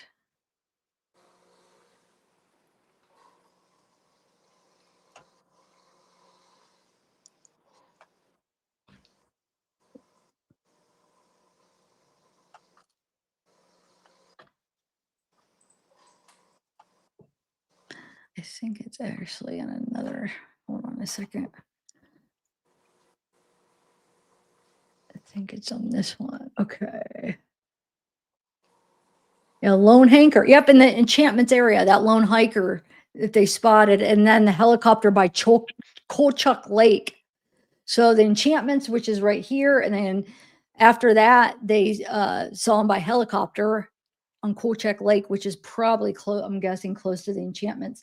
But I need to mark this because I keep losing where the campground is, where the girls were found, because I want to see how far he made it, because that means he would have made it that far in like, what, 3 days, just to see like how fast is he going and what. All right, hold on a second. Actually, while I'm doing that, let me play the rest of that and then I'll work on this. I'll play the rest of this video here. rewind it a little bit since I thought you guys were okay. When Here the we go. helicopter, search Hold helicopter on a got second. there, they spotted the person again. That person ran from them, did not want to be detected, was off trail the entire time and ran into the tree line and kind of lost in the investigators. A lot of new information came out of a press conference yesterday as well over in Wenatchee, which was Wednesday, so yesterday. Chelan County Sheriff Mike Morrison said it was possible that Decker has been using GPS coordinates to hide supplies, maybe throughout the enchantments. There's thinking that he made from the campground here, made kind of a path like here, like kind of zigzagging into the enchantments and then through to where Coal Truck Lake is here and then down this side. So maybe he set up different stashes of food here using GPS to find those stashes and pinpoint where they are so we could have food and other supplies. Search teams have discovered signs of different campsites, perhaps through here. They won't tell us exactly where, that are off grid and that someone has tried to cover up. And they've also seen tracks left behind in areas above trails through these. So there's a bunch of different trails all through this area, especially in the Ingalls Creek area, which is here where a lot of the search happened a couple of days ago, where they thought they had pinpointed and found Decker. In fact, a lot of SWAT teams and other tactical teams entered this area on ground through this valley the other day. And, they're taking a lot of evidence from those makeshift campsites. They are having them analyzed right now as well. Staying on the map as you got your bearings here, a lot of other people have asked, what about fires? There are some wildfires happening down in Cle Elum in this area. And I kind of wanted to touch on that briefly because the search areas we're talking about are enchantments here, a little bit north. Those are the latest, but also the last couple of days, they've been here and here. They had the one search, perhaps it was a search down here, but the fire we're talking about, here's Cle Elum. And here's the Red Bridge fire that's going on. That's pretty far away from all the searches up here. So even smoke wouldn't really reach or hamper any kind of search investigation. And it certainly wouldn't give Decker or anyone else on the run any kind of advantage. It's just too far away. Morrison, the sheriff, also said in a press conference Wednesday, every single day Travis is out here somewhere in this rugged territory. He's going to have to aim for perfection. And I'm quoting a statement here that he's not going to be able to make a mistake because all we need is one mistake and one day go in our favor and he's going to be in our custody. The sheriff also said that, that Decker is surrounded. Washington State knows who he is. What he means by that is they put their flyers out to everyone on TV, websites throughout this area and throughout our state, but also to partner agencies up in Canada, partner agencies overseas in Europe. Portugal and Spain, for some reason, are involved as well. But in other words, there are so many people in the world now, but especially Washingtonians who have seen him, they know what he looks like, that he's surrounded in that sense that people will be able to spot him. They're also opening up these hiking trails that were closed. For instance, the enchantments early on in the investigation were closed. All these areas through this area were closed as well. But they're going to open those up, telling people use caution if you're hiking. But, more people in the area, the more chances to spot a lone hiker, someone who doesn't fit, someone who looks like they're in shorts and just doesn't have the equipment. Acting strangely, be careful, but that means that could be more tips. Washington, just the Chelan County, I should say, is just 87% of the county is just wilderness like this, just rugged territory. And the sheriff also said, we're going to continue to be here and there and all these areas where they're searching. Eventually, he's going to tire and he's going to make a mistake. Okay. Why not? Oh, yeah, there it is. Place mark. Okay, hold on a second. Enchantments. Where did it go?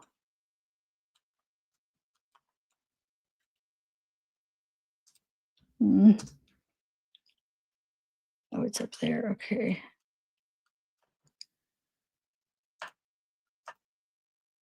Come on, why won't that let me do it? Did you find anything interesting? So my partner is about to come home and my dog is about to start barking. So I'm gonna have to mute for like a couple minutes maybe. Okay. Okay, so after they said that, that is interesting. And then seeing that I now have some theories. Oh yeah. Okay, so he obviously did his homework because again, no one was looking for this guy for like 2 days. Okay, so he had his time to, get a head start. So while they are looking for him in Canada and while they are looking for him at the trailheads, what if he's already in there? What if he's already, what I mean? Yeah. Like, and who's to say that he didn't already have, a wad of cash? I think in one of your videos, he said that he quit his job. Who's to say? I mean, I feel like there's a reputation or a preconceived notion that homeless people are like dirt poor and they have no money. Homeless people have jobs and they have money. He might have maybe just had his last day at work, cashed out his check. He might have had $500 in cash or whatever, cashed it out, went and did a currency exchange and walked his stupid little way up to Canada. Yeah. Who's to say that? That's one theory. Or he, pulled a Brian. I laughed so hard when you called him Brain the other day. I was cleaning my counter and you're like, Brain. I think you said Brain Laundry, and I was like, oh Yeah. my god, that was so funny, by the way. Because I have also made that same mistake, so that was so funny to me.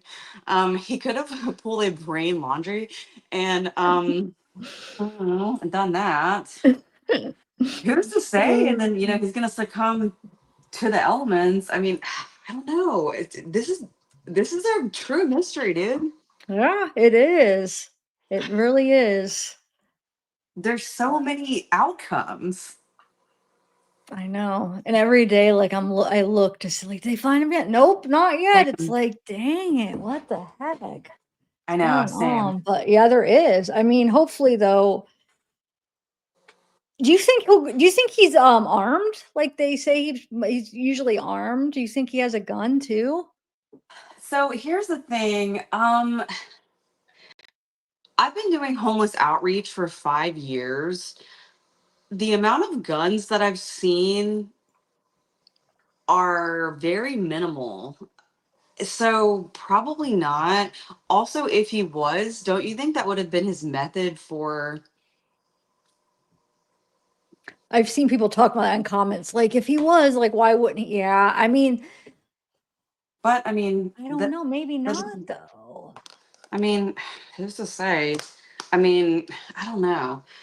Because the sound, like maybe he was worried about the sound. Think about Delphi. Supposedly he had a gun and that wasn't his method either. So I don't know. I mean, maybe not though.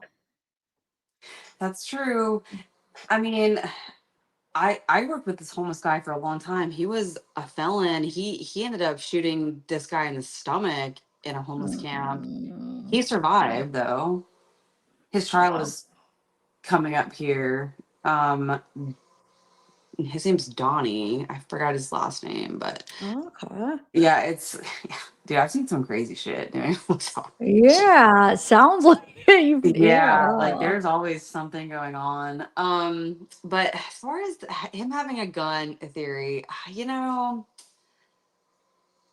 really don't know. That's a good question. Here's another question is why aren't the police interviewing the people that lived in the homeless camp? Like, why haven't they been questioned? Like, why isn't their input being received? Do you think they are? Maybe we just haven't heard about it. But yeah, that would be important. Like, oh shoot, my computer's doing that thing where it puts in like the same letter over and over. Oh, hope I don't have to restart it. But yeah, I mean, maybe they did. Do you think maybe they did, and it just that we don't know about it? Because you would They think, probably yeah, they should. They probably did, but usually, unfortunately, they're people that are experiencing homelessness, they don't get the recognition that they should. And so their word or their opinions on things are often brushed to the side. So they're, because they can say that, because I've been, again, I go to homeless camps a lot, and some people can live in tents next to each other for days, months, years, and so they know each other. It's kind of like in jail, like it's very similar.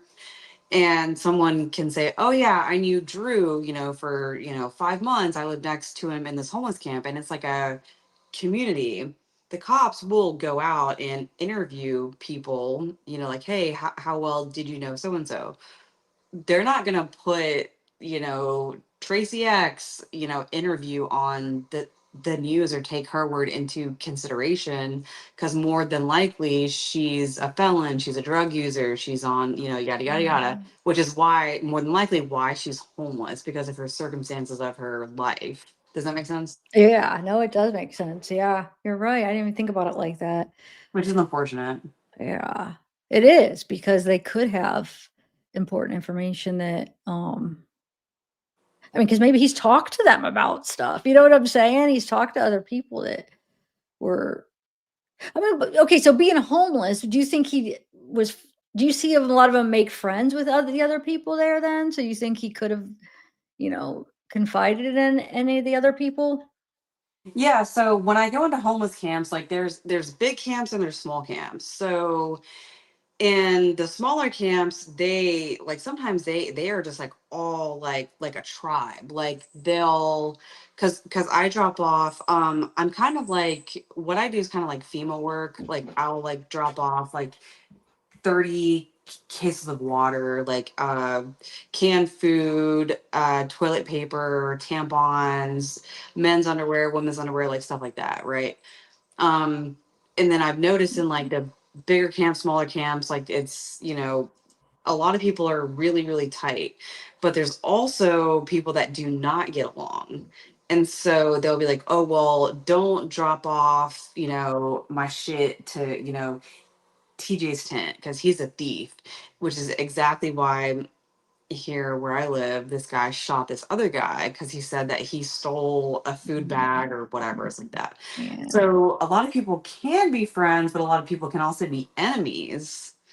So there, it's very much like jail. It's a very jail minded community.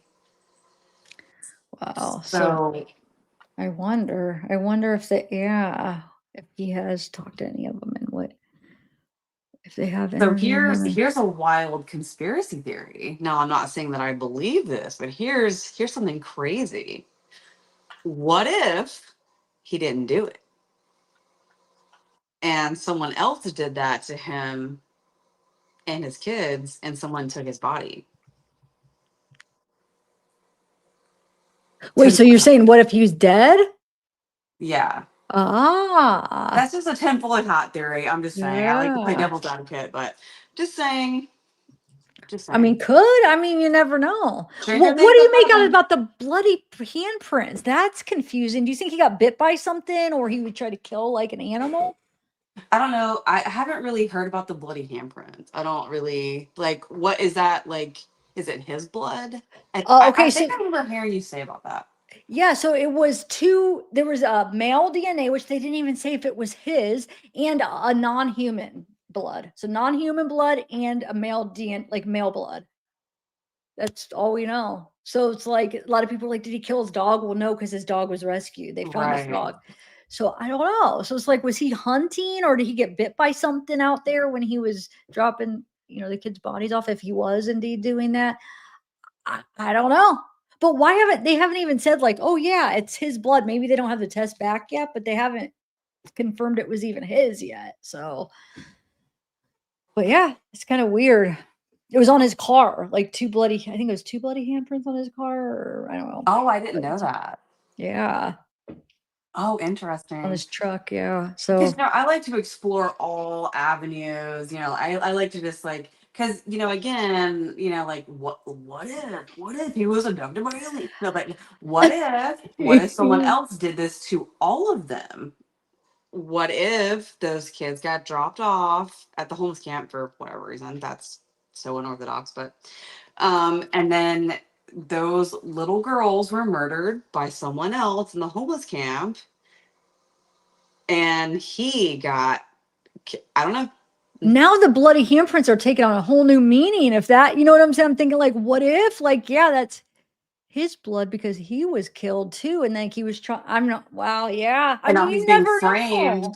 and he's being framed because everyone in the world is like saying like he did it. I mean, I'm just saying. Just I Yeah. think it's important to explore all. Oh, it is. Yes, I I think agree. it's very, very important to look at all possible things that, you know, because like someone, you know, can stab someone to death and then, you know, I don't know, and then plant evidence. You know, I'm just saying. Yeah. No, you're I'm trying right. to say I don't know because this guy. I don't know. Because Oh. apparently him and his ex-wife were on pretty good terms, and then I remember you saying that the other guy, Chris something, you know, killed the kids as punishment. Apparently, like he wasn't, or he was on good terms with his ex-wife. So it's like, Yeah. you know what I mean? That's just a theory, though. I'm not saying that that's how I feel or what I believe, but that's just I like to sprinkle, you know. No, his wife, yeah. I mean, well, she's talking to her lawyer too and saying, like, yeah, the system failed him and stuff, and still hasn't really said anything negative about him. So, yeah, I mean, it does sound like they were on good terms. So, unless if he like secretly like wanted her back and was kind of like had some kind of feeling for that. I And don't that's know. very possible. It definitely is. Possible. If we don't find him, we're never gonna know, and we might still not even know if we do, though. That's And the that's thing. gonna suck if we never find this guy, dude. I don't know, but I mean that's pretty much all I got though. But Well, thanks for sharing it. Yeah, I mean, it was yeah, interesting, and um, it would definitely be interesting just following it every day. There's like hasn't really been. I don't even think there was any updates today. Just that they haven't found him, right? Oh, and then like yeah, that court, that audio got released. I think that was yesterday or the day before.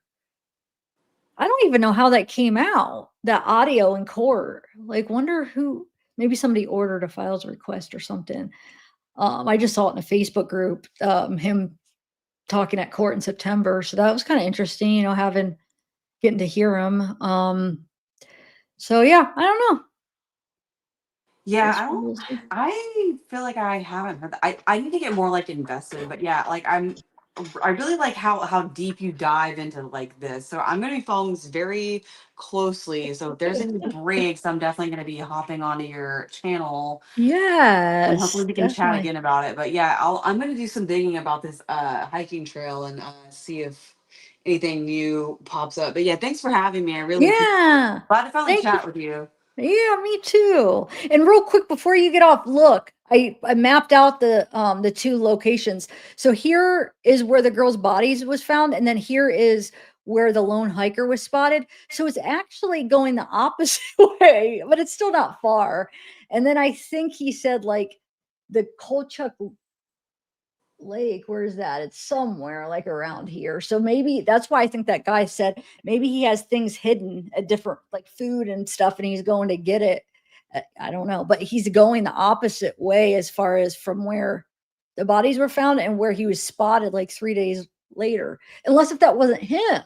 We don't know that was him. It was just some lone hiker that looked kind of odd that they thought Right. could be That's him. like who's to say? Like I Yeah. mean, people go hiking alone all the time. Like who's like Yeah. but So that's really see those maps are so important to like point out the like logistics and thinking of like if you're gonna go northbound, why would you like why would you hide food southbound? Why would you do that?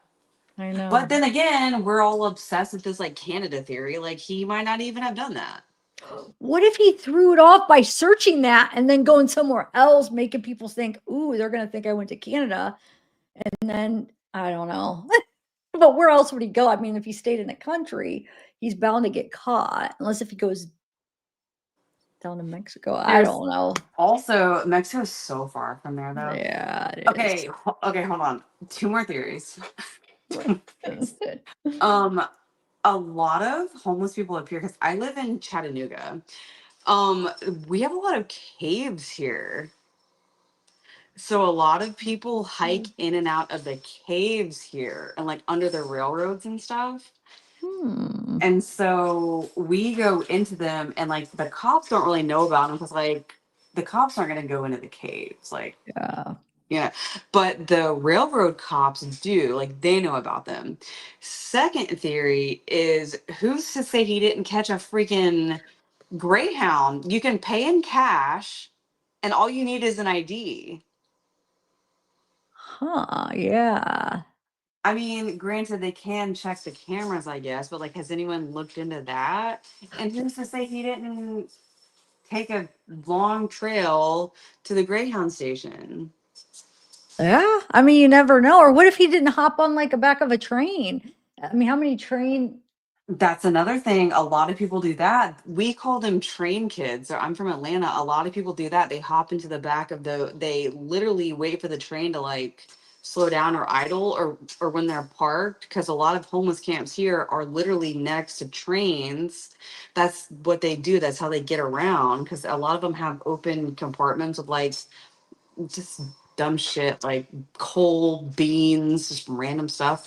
They can hop in the back. The conductor's not going to know, like they're not monitoring every like what's it called, a caboose or whatever, or compartment. They will hop in the back. He could have also done that. Yeah. So I man, he mean, could be anywhere really. Dang it.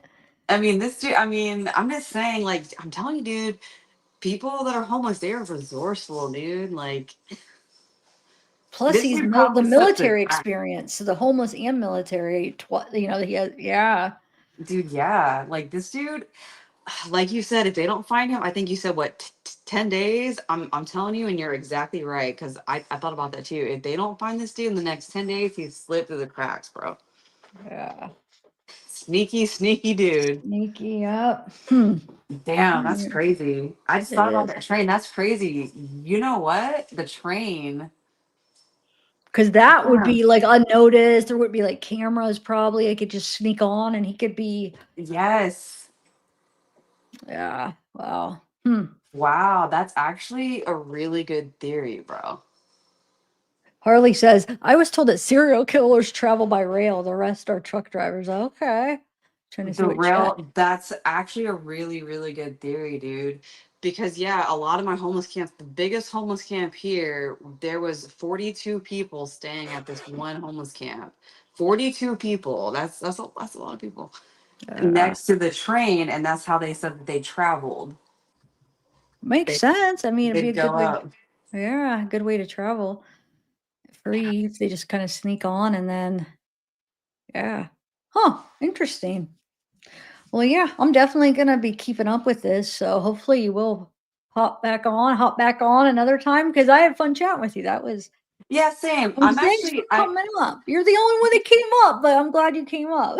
Okay, yeah, cool. Yeah, I appreciate it. I might make a map as well. So maybe we can like share screens and like coordinate once I get my computer fixed. So yeah, I appreciate you Yeah. guys. Okay. Sorry, I keep interrupting you. Go ahead.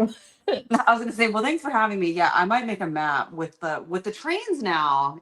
So Yeah, okay. Do it. And then if you come up again, you'll be able to share your screen because you could share it as a guest if you would want to. Like you could share it with, or I mean, we could collab before and see, but you could also share it and we could both share our screens. But yeah, okay, cool. yeah, because I have as like the homeless outreach here in Chattanooga, I have a map of Chattanooga, like our railroad system, our homeless camps, and all that. I can just transfer that over to Washington and build a new one. I'm gonna do that. And Okay. then yeah, I don't know how to get in touch with you beforehand. Oh, I guess just through your channel, I guess. I'll just shoot you like something and be like, hey dude, here's what I have. Yeah, or you could email me. My email's in the description. Okay. I could put it in the chat too. So yeah. Yeah, email me email would be the best bet because I don't get through all my comments. So if you comment, I might miss it. But yeah, just Okay. email me. I'll have that. Okay, We'll put it in chat. My mods will, hey mod, will you do the email link and then just look in chat and take the email if you want. Okay, cool. Yeah, I will definitely email you. Well, yeah, again, Oh, thanks for having me. yeah. Thanks for coming. It was not fun talking to you. So Yeah, same. Are you gonna stay on live? yeah, I'm gonna stay a little bit, probably not too much longer, but stay a little bit. Okay, Maybe. cool. I will continue to watch. Hopefully someone else will hop back on or hop on, I guess. All right, Jocelyn, nice to meet you. You as well. Have a good night. You too. Bye. Bye. All right, that was fun. See, guys, I don't bite. No, I just said that. Yeah. Oh man, I haven't had a guest up in so long like that. That was fun. I like that.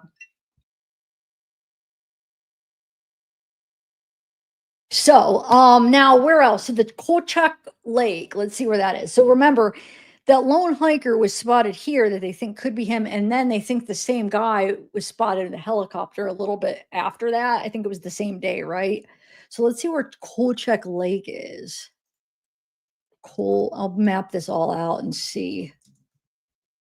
Yeah, Kolchak Lake is. Oh yeah, he's still going further north. That's weird. So that one northwest guy that we were watching, maybe, yeah, maybe he did hide like food and equipment all throughout, like, and knew it by the GPS and was going around and surviving off of that. Because I mean, if he did indeed plan this, I mean, he probably would have set up food and equipment. Hey, Harlan, yeah, I saw you. Thanks for coming. Sometimes when you show this with another person, kind of bantering back and forth like you just were, I think it sets a good tone. Yeah, it does. I like it, especially when it's like a good guess like that. Well, most of them are good. I should say, make somebody else nervous to come up. You better be good. No, but well, people that have been around long, I mean, you've seen like sometimes you do get that one guest where but no, she was great. That was good. Okay, so I am gonna do that real quick. So Kolchak Lake, let me add that. Add my own place mark. So that's right here. Okay, so that's where the helicopter spotted who they think could be him.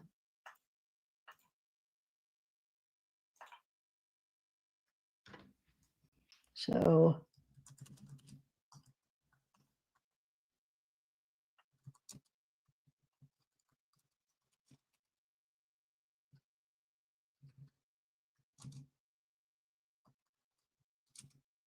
that ran, wait, that, let's put it like that. Wonder what that means. Okay. Actually, you know what? I should make this one, I'll make them more extra large. So well, maybe large. Okay, cool. So we'll have this saved. And then if there's any other spottings, there wasn't any other spottings today, right? I feel like there really wasn't any updates besides the audio that came out. I think the audio came out last night. Whoever released it. I got it off of Facebook. Oh wait, I have the wrong Facebook group. We're home. Oh no, I got it off of that website. It was an article. That's right. I'll show you where I got it to. Hold on, let me just make these all big.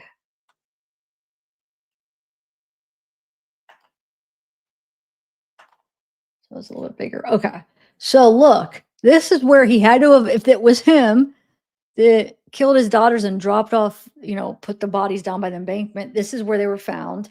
So yeah, look, he's going further and further this way. And like I said, the only thing that would make sense, like that guy was saying that we were watching, is if he had stuff like hitting survival stuff that he was going to pick up, right? So that's why it makes sense why that guy that was going through the maps thought that, maybe, because why else would he be going down that way? But the thing is, like Jocelyn was saying, we don't know for sure if that was Travis. How do we know? Like for sure, it could have just been another guy that was by himself. But then it's like, you think whoever it was would be aware that this guy was wanted and he was in the area. So you don't think he would be acting suspicious unless if it's some other felon or somebody else running that's scared, doesn't want to be caught because maybe he's wanted, for some felony or something. I mean, you just never know. And if that's the case, like the Travis could be somewhere long gone. Because if he was going to Canada, it is weird that he went this way. What do you guys think? Let me see what everybody's saying. Oh shit, I hate when that happens. Okay.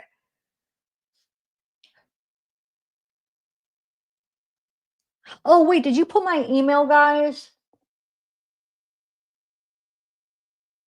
Here, Jocelyn, if you're still here, I should have just said it to you. Oh my God. It is zavgirl@protonmail.com. I know, like me, I like to have it written down. I guess hold on. I don't know why I didn't just give it to her when she was on. Hopefully you're still listening. I'll just put there. That's it right there. Okay. I'm always on the verge of like a hiccup. It's probably because I've been drinking a lot of those oh my God, I can't remember from each day. Silver ice or wait. How do I forget the name of that water every day? Sparkling ice. I think it's like one of those things like, when like maps, for instance, we depend so much on it that like back in the day before we had like our phones, we actually had to remember how to get places. So we were forced to just know phone numbers. We were forced to know the phone numbers, remembering things. Why do I feel like with the water and some things, that's what that concept, because I'm always asking you guys that. So I never remember it in my brain because you guys get it and then I just don't ever. Oh, I'm silly. Anyway, here, let me see. Let me go into some of the Facebook groups for this case and see if there's anything interesting with it. Since now my mindset is on that right now. Okay, so Facebook. All right, let's do Travis. Okay.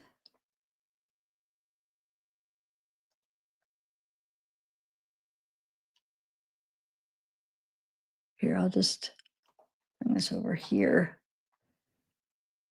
All right, so this says but today's the 13th, right? It's the 14th now. Oh. I look forward to sleeping so much.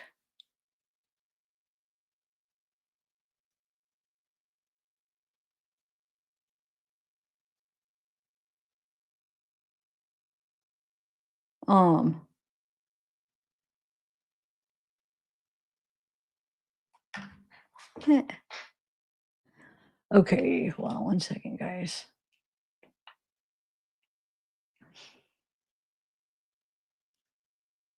Oh, really? Wow. Hey, one chance. Did I say hi to you already?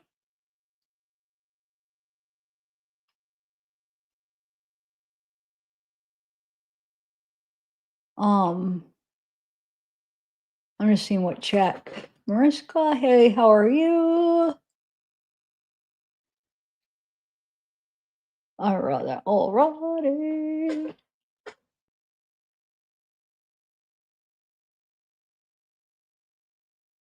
Ooh, banana bread. Yummy. I love banana bread. My mom makes the best banana bread.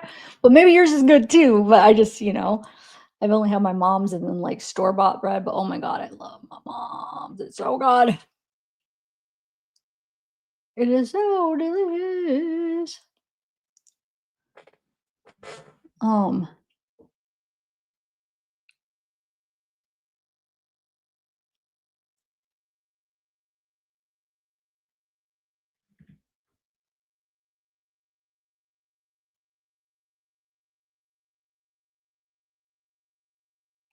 Right.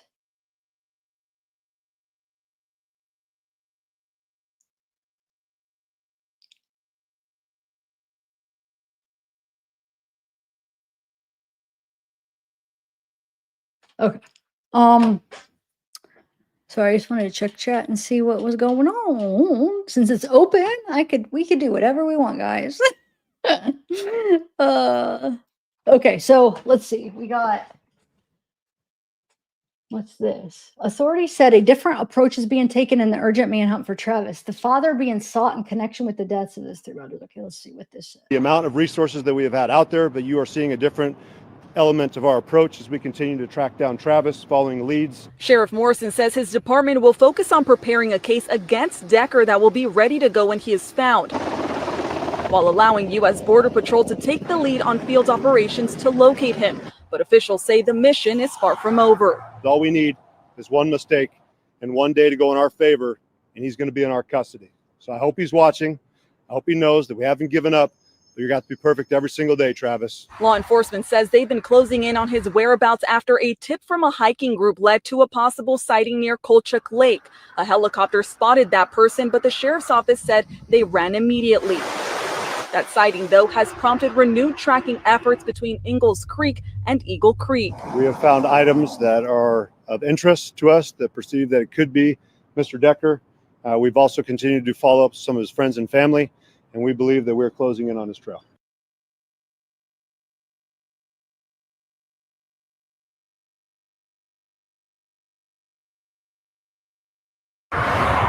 We have found items. That sighting, though, has prompted renewed tracking efforts between Ingalls Creek and Eagle Creek. We have found items that are of interest to us that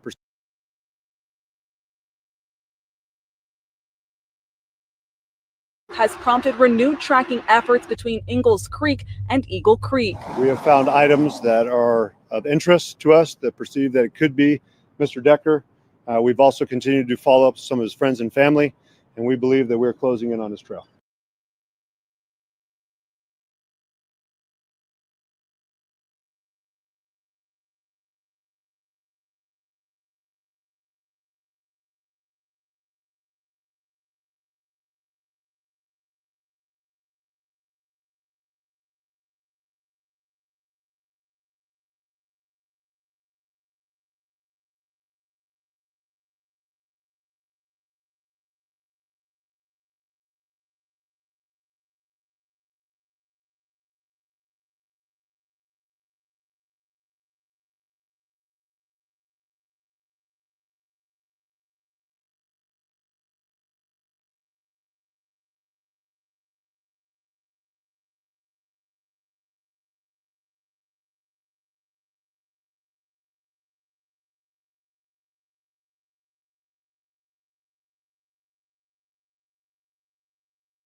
Shoot.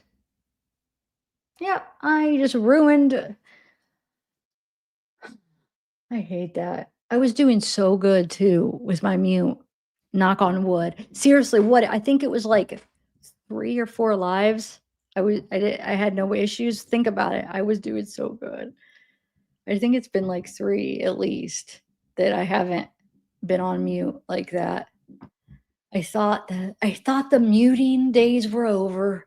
I really did. I thought, you know what? I'm on it now. Dang it. Okay.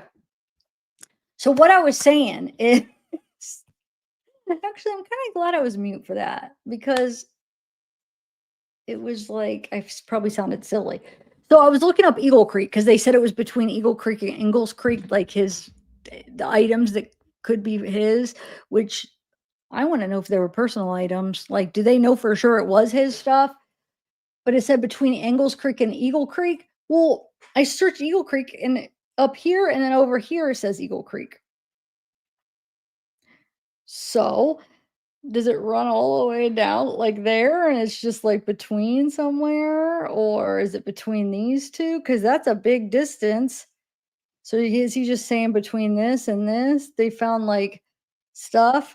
Because I mean that's important because like is he going up this way to try to get to Canada, or is it over here and is he going up this way to try to get to Canada? I don't know. I gotta see Eagle Creek, which one? The only thing I zoomed in and it doesn't look like there's any creek here, but I guess it could be under the, you can't see what's going on there, but it doesn't really. So do they mean it's actually a creek or just a town? Eagle Creek, yeah. And then this over here actually looks like there is like a creek. So I don't know what they meant by that. What do you guys think?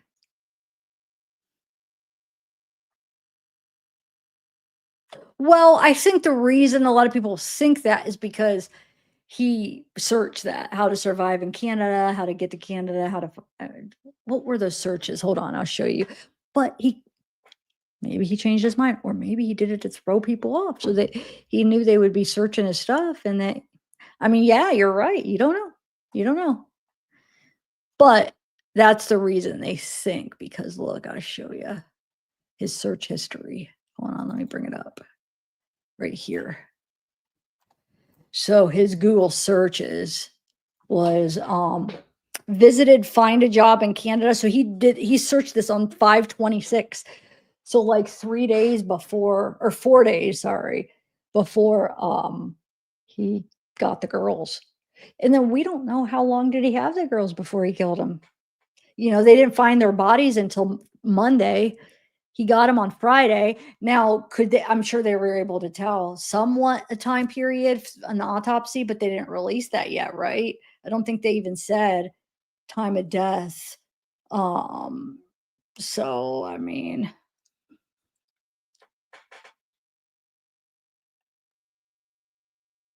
oh, yay.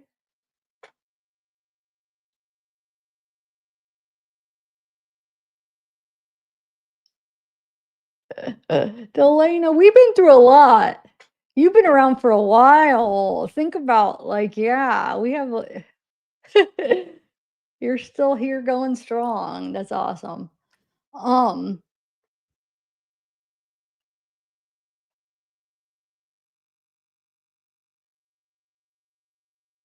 Yeah, you've actually been a member almost my whole time. Not quite, but almost the whole time I have my channel. But that's awesome. Thank you.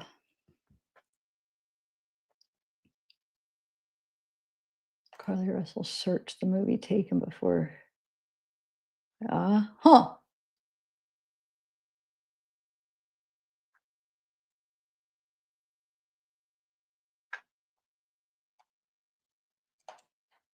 Okay, so let me read these.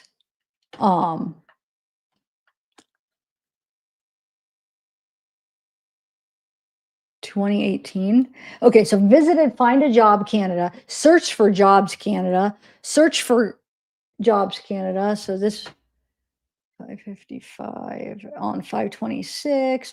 Search for how to relocate to Canada. Visited Google search. How does a person move to Canada? So, all right. So let me go back to this and see if there's anything else. Hold on. So I'll go to the groups, but sometimes I like to just look at the search its name and look at the different articles. Update: cops believe they spotted Travis in a rugged back country.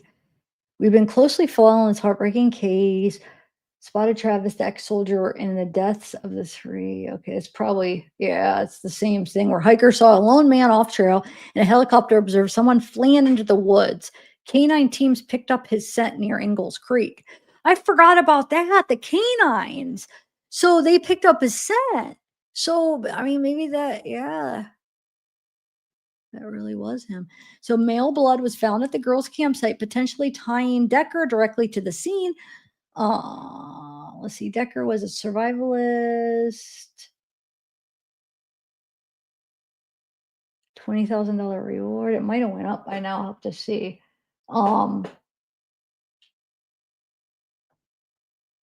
Okay, so that's all stuff we already went over.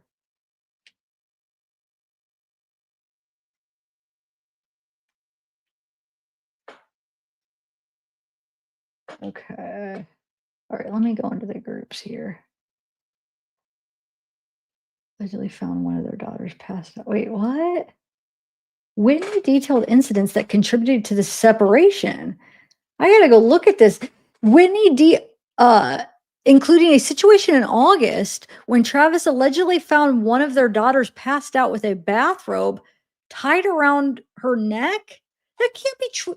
Like, I gotta find this because that makes no sense. Why would she tell law enforcement no history of violence, nothing? Because that would have been important because the Amber Alert, if there was more of a suspicion of harm, they would have done the Amber Alert sooner. I don't know if this is true. Hold on. Let me look that up. Dude, that's crazy. Is that true? KHQ, hold on. Might be true. That's like a local news. Let me see. Dude, I just don't understand why she didn't come forward with some of this. I'm not blaming her. I mean, there's probably reasons, but I'm not understanding. Okay. They shed light on the custody battle between Travis and Whitney before the deaths. Instability and emotional challenges is what the history. Okay. The couple divorced November 2022, initially agreeing on parenting plan that split responsibilities for their children. Okay. However, things changed in September 2024 when Whitney filed for a proposal. September, that was from that court hearing. That court hearing was from September, what was the date? 27th. Okay. When Whitney filed for a proposal to modify the plan. Since our separation, it has become increasingly clear that Travis has been struggling to maintain stability in his life, particularly with securing a consistent place to live and establishing a predictable schedule. This lack of stability has unfortunately had a negative impact on our children. Whitney stated in court documents, she highlighted Travis's emotional and mental health issues. He was in the Army for many years, and upon separation from the Army and transition into the reserves, his borderline personality disorder and narcissism became rampant, Whitney said.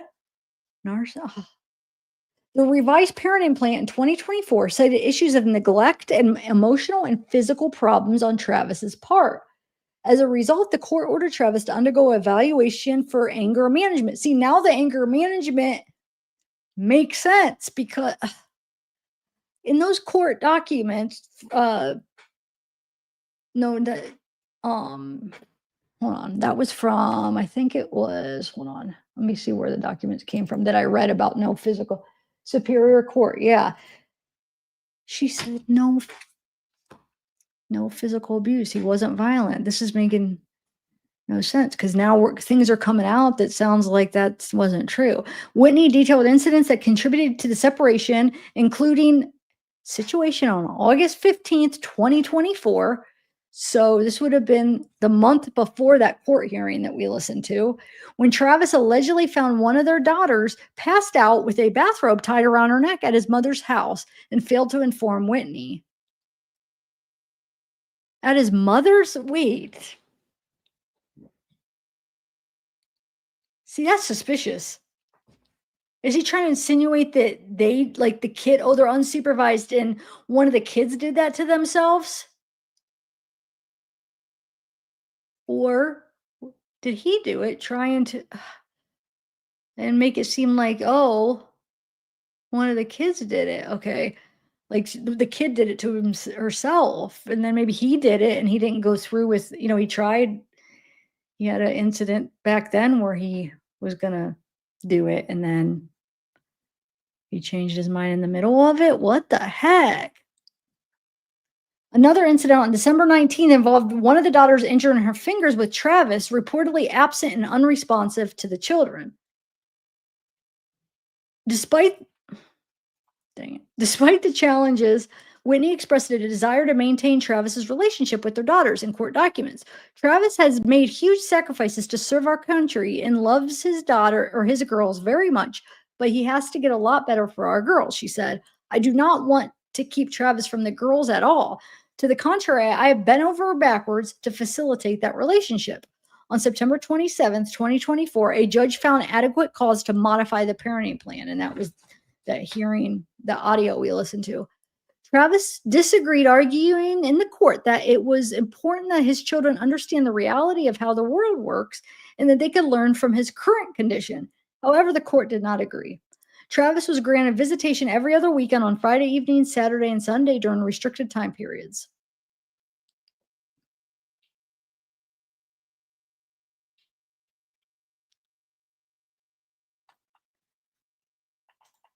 What is this? Oh, I was trying to press play, but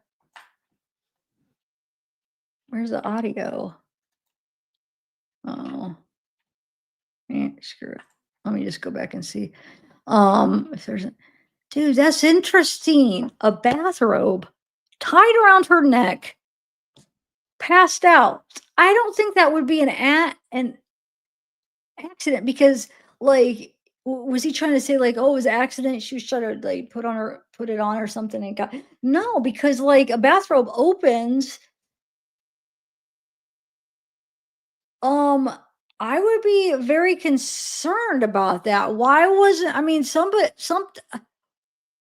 how did that just go off the radar? Like nobody said anything or did anything about that. What the heck? Like who did he say did it? He was like insinuating the mom did it, or when he told his ex-wife, what did she think? Oh, it was an accident. I that is like, are you serious? I would have definitely had supervised visitation. What? Okay, let me read this how it was worded again. Hold on. Oh, he had failed to inform Whitney. So how did it come out? Hold on, separation including who detailed incidents? Okay, so he didn't tell Whitney about it. So he didn't even tell the mother, but how did it come out? Like, did the daughter say something or did he end up telling somebody? This is very like vague. I mean, it just doesn't tell us exactly how did anybody find out about it. And at the mother's house, he found her at his mother's house. Oh, at his mother. Wait. I was reading it like Whitney's. No, oh my God, I was reading that wrong. I was understanding it wrong for some reason. I was thinking I was picturing it was saying her mother's house. Oh, his mother's. That makes a little bit more sense because I was like, wait, if it was found at her house, why was he over there? Well, that's so concerning. That was him or his mother, I guess. Wonder if it was their history of abuse with his mother. I mean, what the heck? Wow. Well, that's pretty crazy. So that was daughter's passed up the path road, tied around her neck. That's crazy. I think he, like, what if he tried to kill? He was going to kill her at that time, and then just didn't go through with it and changed his mind, like snapped out of it or something. That's concerning. Why haven't we heard about that? Like, why wasn't that in the initial report when she was trying to look for him? When they said, "Do you suspect any harm to the kids?" Maybe they would have done an Amber Alert that day. I am just so confused, like why she didn't say that. I'm not blaming her. There's a reason. I'm sure there's reasons why she made the decision she did. So I'm not blaming her, but I'm just wondering if this is even true. That would have been an important factor to tell law enforcement, because they probably would have done the Amber Alert sooner. Now, would it have made a difference? Maybe not, because we don't know when he killed the girls, or when the girls died. But holy mackerel.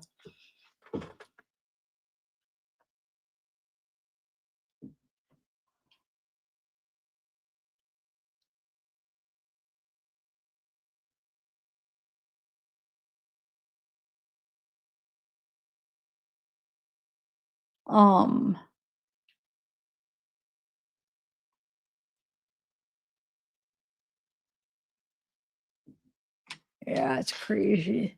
What do you guys think? I don't even see Chad even really responding about this. Isn't this crazy, guys? Did you guys know about this? I'm just finding out. When was this? This was 7 hours ago. Well, let me see. How is this not in the police records? But yet it's June 5th. Okay. June 6th, but it's the local news. What the heck? This is a different time, Hartley. Yeah, he suffocated him this time, but this was from August this happened. Okay, so let's see what else we got. So somebody says, something is really bothering me is the fact that immediately after the vehicle and girls were found, a manhunt was launched for Travis as the killer. Not that Travis could have also been a victim, because blood at the scene, but killer before results could have been gained regarding fingerprint and blood. Even if Travis did maybe try and stage it as a crime scene, for example, you locate the vehicle, find blood on it 100 yards away, 3 bodies, 1 missing, a normal mind would first rule out the fact that the family was attacked. So why the same time after getting to vehicle, no stating that the dad is missing, instead he killed them? Organize a manhunt? Yeah, I mean, it's possible.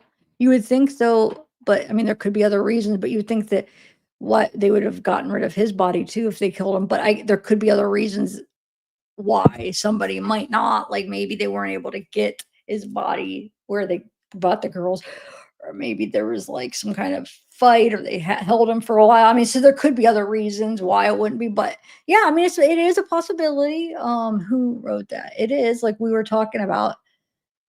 But I really I'm leaning more towards that he did kill him, but like I'm open to, consider stuff if, as we learn stuff about the case and see what is found out about the case, but guess we'll see. But what if we never find him? What if they never find him because he dies out there trying to, and then we don't ever know. Like, is he still on the loose? Is he dead? Did he get killed? I mean, we gotta be open to the possibility that we might not ever know. Like, they might not find him.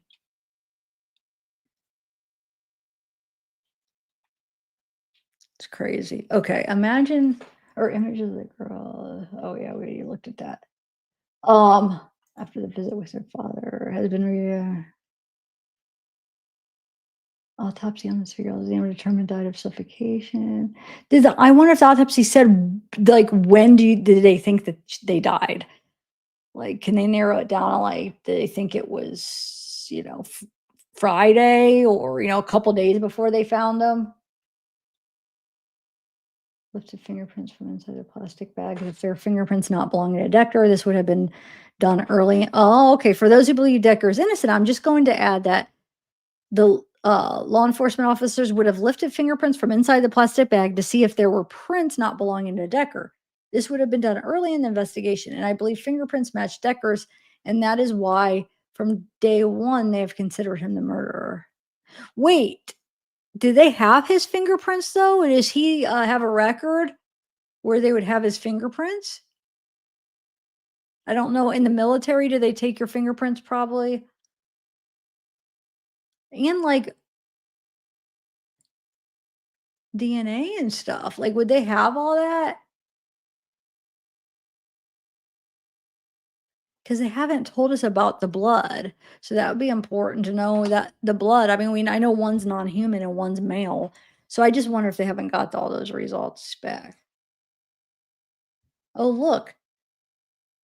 From yesterday, it says they are already approaching. Yesterday, I saw him by the Palisades or Douglas Creek. I was fishing with my family and we saw him. He greeted us and smiled. Obviously, the corresponding authorities were informed and we accompanied them to the exact location of the sighting this morning. See, you just never know. Sometimes these become legit and sometimes they don't. Remember the one from Micah Osane? The guy that saw her or heard the whimpering and heard the gunshot and stuff. Remember? He posted something on Facebook and I had read it that day or whenever, like the next day or whenever we found out. I had read it because I was going through Facebook groups and it was like one of those things, take it with a grain of salt. This could be legit. This guy could be telling the truth. And sometimes the people could be telling the truth, but it's just not the person. So like, for instance, this person could have saw somebody that they thought was him, but it really wasn't him, but they thought it was. Or it could just be for attention. But the guy ended up being legit. It was the real guy. It was like, whoa, the guy that, that called the cops and that went and got her purse and stuff. Remember that? A post on Facebook. I remember. It's like, wonder if that's legit.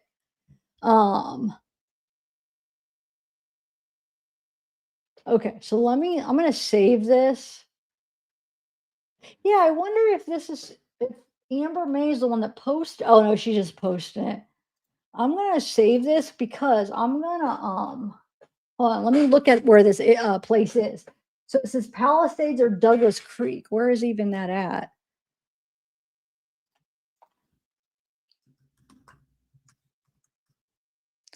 Palisades, let's see. Okay. So it's going down this way farther from the border, but not too far south because, I mean, the border is all that, so that he could cross anywhere. But let's see, Palisades, and then what was the other one? Douglas Creek. Let's see. So let's try to remember the area because it'll disappear when I search for the next one. So it's like, okay, Douglas Creek. I just want to get like a general area. See how.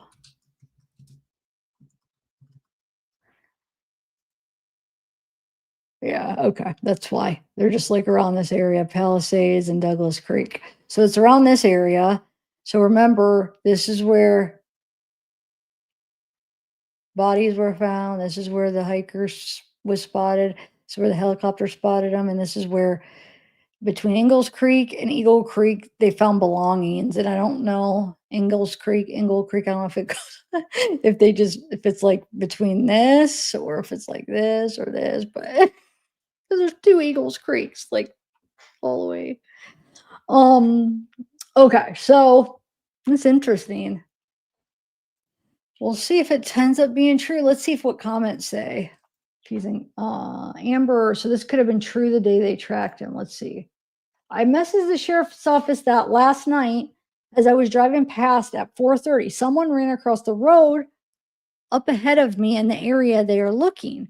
When I got to the area they ran into, all that was there was a guardrail and trees. Never saw them. There were no other cars on that stretch of road. No cars parked alongside of the road. It was not him, or if it was not him, it was someone out there in the middle of nowhere. Thought it was very odd and had a strange feeling about it. And so it says, good job for calling it in. Always trust your gut instincts. Exactly what they meant by Wow. Hold on, let me save this too. Okay. All right, so let's see if there's anything else in the comments. A lot of times there's good things like people post in the comments. Oh look, wait, let me look at these. We'll read this in a minute. Let me see these replies though real quick. Palisades and Douglas Creek to 97 blew it passes a big distance on foot. But wait, did that say I was driving 430 on across the road ahead of me in the area? It doesn't say where they were though.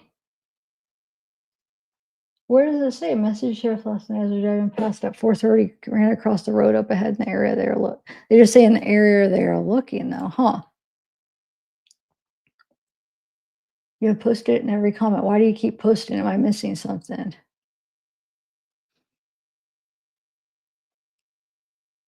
Huh. Okay, see what this one says. He didn't come close. He just stood on the side of the road where we were passing and just said hello, and we returned. Less than 5 minutes later, he was no longer there. He disappeared in that time, and it was also reported yesterday. And they only said that they sent a helicopter, and today we took them to the place, and now we don't know anything else. Wait, wonder if that's... Hold on a second. Let me see. So that... on the side of the road we were passing and just said hello and then we turned. Oh no, that's something else.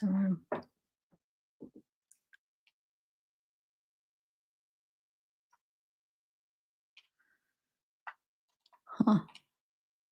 What was this? This oh yeah, that doesn't really say anything that we need. I already got that. Okay. Olivia.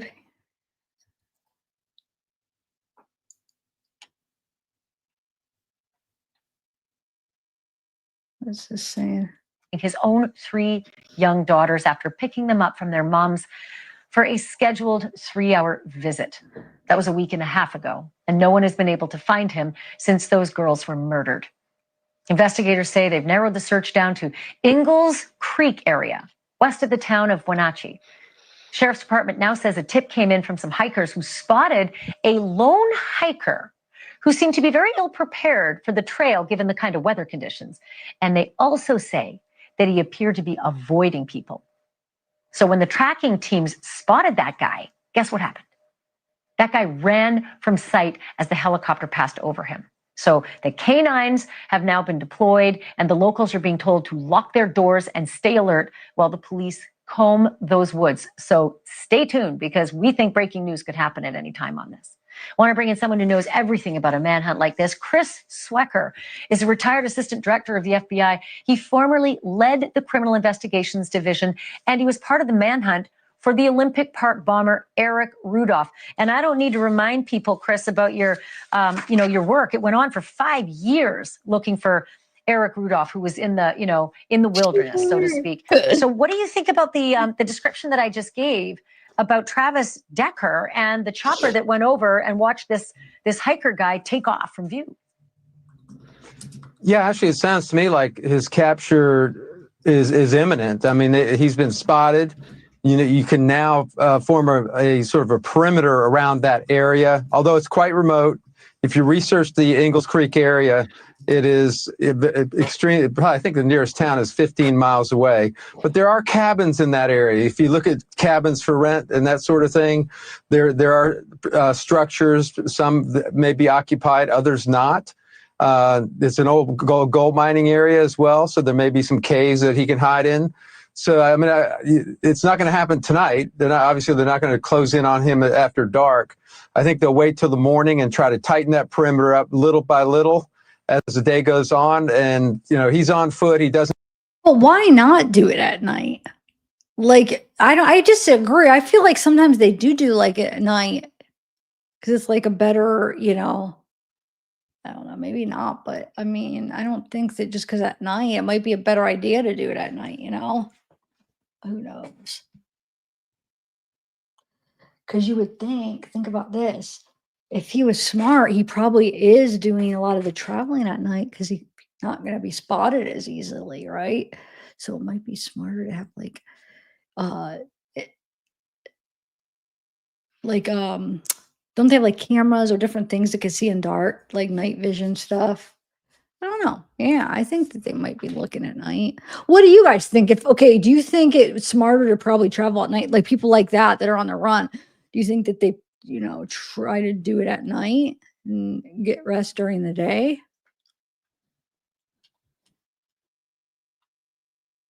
Night vision, yeah. And I was joking, Chibo, about 3 hours late. I looked at the time. And it's like, okay, I've almost been on for 3 hours. I'm glad you made it. Ooh, nice. Where are you moving to? I forget where you're at. I'm sucky at trying to get remember where people live. Sometimes it'll stick out and I'll remember good, and maybe now if you tell me I'll remember it because I'm making a big deal about it. But then if you might not want to say, some people don't want to share their location. So you don't have to. But if you want to, you can. You live in Washington? Ooh, whoa, Debbie. Are you scared at all? Like, are you on the lookout? Wow. That's interesting.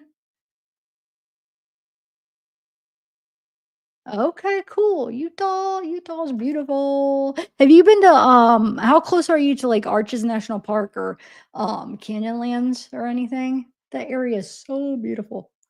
Um yeah, that's true, Jonathan. That's very true. Good point. You're still here. Cool. I just haven't been in looked in chat in a minute when I was watching that or reading those things. That's just crazy. Some of these posts or reading that article got me kind of sidetracked. But yeah, so I wonder if what is his plan?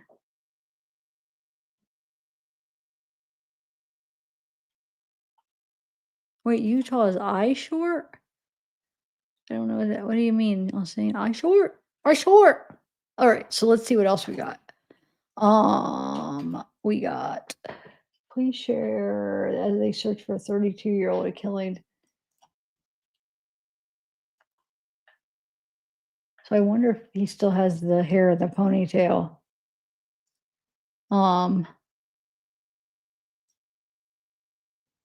Nice. Trucking. Sounds like fun. Few hours, okay, and visit as often as I can. I didn't grow up here, so I'm just constantly. Yes, that area. I remember we drove. That's when I was living in Colorado and drove into Utah. And when we hit that area, I was with Randy, and I remember we're looking around like our jaws dropped in amazement, like all the red and the canyons and how beautiful. And it's just like, and how small you feel.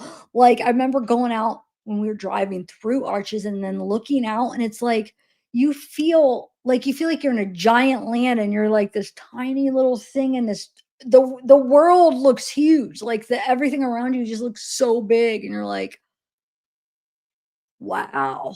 I don't know. It's just crazy how it makes you feel. I love it. Like I know that probably sounds like, oh, you feel so small. No, but it's an awesome feeling. It's like a really like almost like surreal, like just good. It's awesome.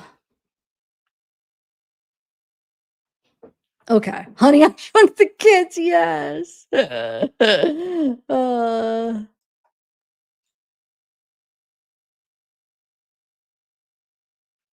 does it only have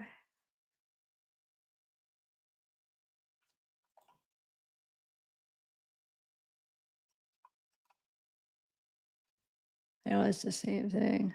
Oh, that's why. Okay. It's like, why did that cut off? But yeah, sorry, I think I do have a little ADD. I just cut myself off in the middle of that thought. Because I was wondering why this picture got cut off, but I figured it out. Anyway, what was I saying? Oh yeah, the mountains and Utah. But yeah, I think what? Convenience store, front and minor. Wow, hold on. I want to get out of this.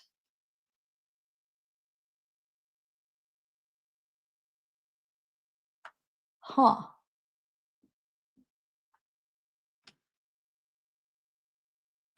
Well, this is the one I just watched, right? Yeah, we just watched that. Did I watch it with you or did I watch it by myself? I just watched it. See the amount of resources Yeah, that we have had out there. After my days Lord, of I need to But you are shut up. seeing a different element Oh, of our oh my God, I can't get it approach off. as we continue to track down Travis. Whoa, I didn't like that. I couldn't get it off. Look at that. Oh, here's a new picture. This human garbage mirror was in the army, was an army ranger and is trained mountain warfare. Be careful. Do not go hiking because he can be in anywhere. He brought supplies with him when he left his truck. This is just somebody's opinion here. It says, these are different from different years. He will probably change his appearance. Yeah, even when he wasn't trying to change his appearance, he looked a lot different. So I guess that's him back there with the mud on his face. And then, yeah, we've already seen these pics. Does he have something shaved in his head? I just noticed that. All that time I was looking at his picture, I never noticed. Doesn't look like he has something shaved in his head. You know, when they do like, okay, hold on. I'm gonna just see real quick if there's any other updates, and then holy mackerel, already 3 hours, then I'll quit rambling and do wind down, which I don't know. I'll say, pick an idea for a wind down and let me know. All right, today I spoke with Sheriff Mike. Oh, that's June 11th. But let's see what he has to say while I'm looking. Sheriff, good morning to you. Thank you for being with us. Good morning. Thanks for having me on. Of course. Could we start, please, with the latest Travis Decker sighting? It's our understanding he may have been spotted. What can you tell us about that, please?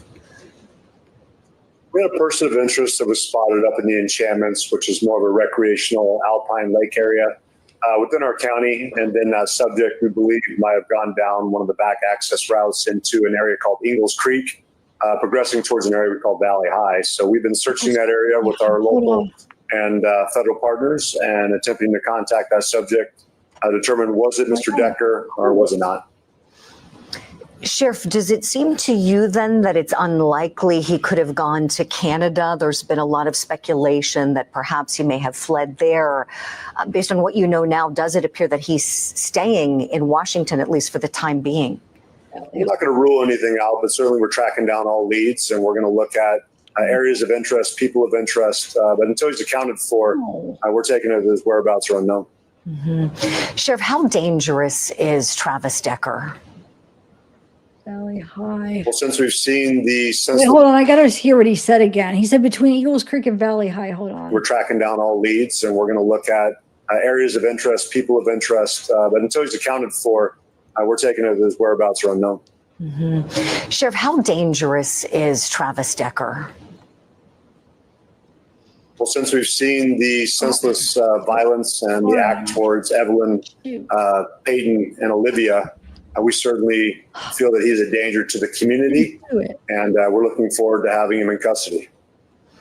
Most certainly, Sheriff. Speaking Hold of those on. three. I didn't rewind it good enough. I need to find what he just said, the location. Hold on. Canada, there's been a lot of speculation that perhaps he may have fled there.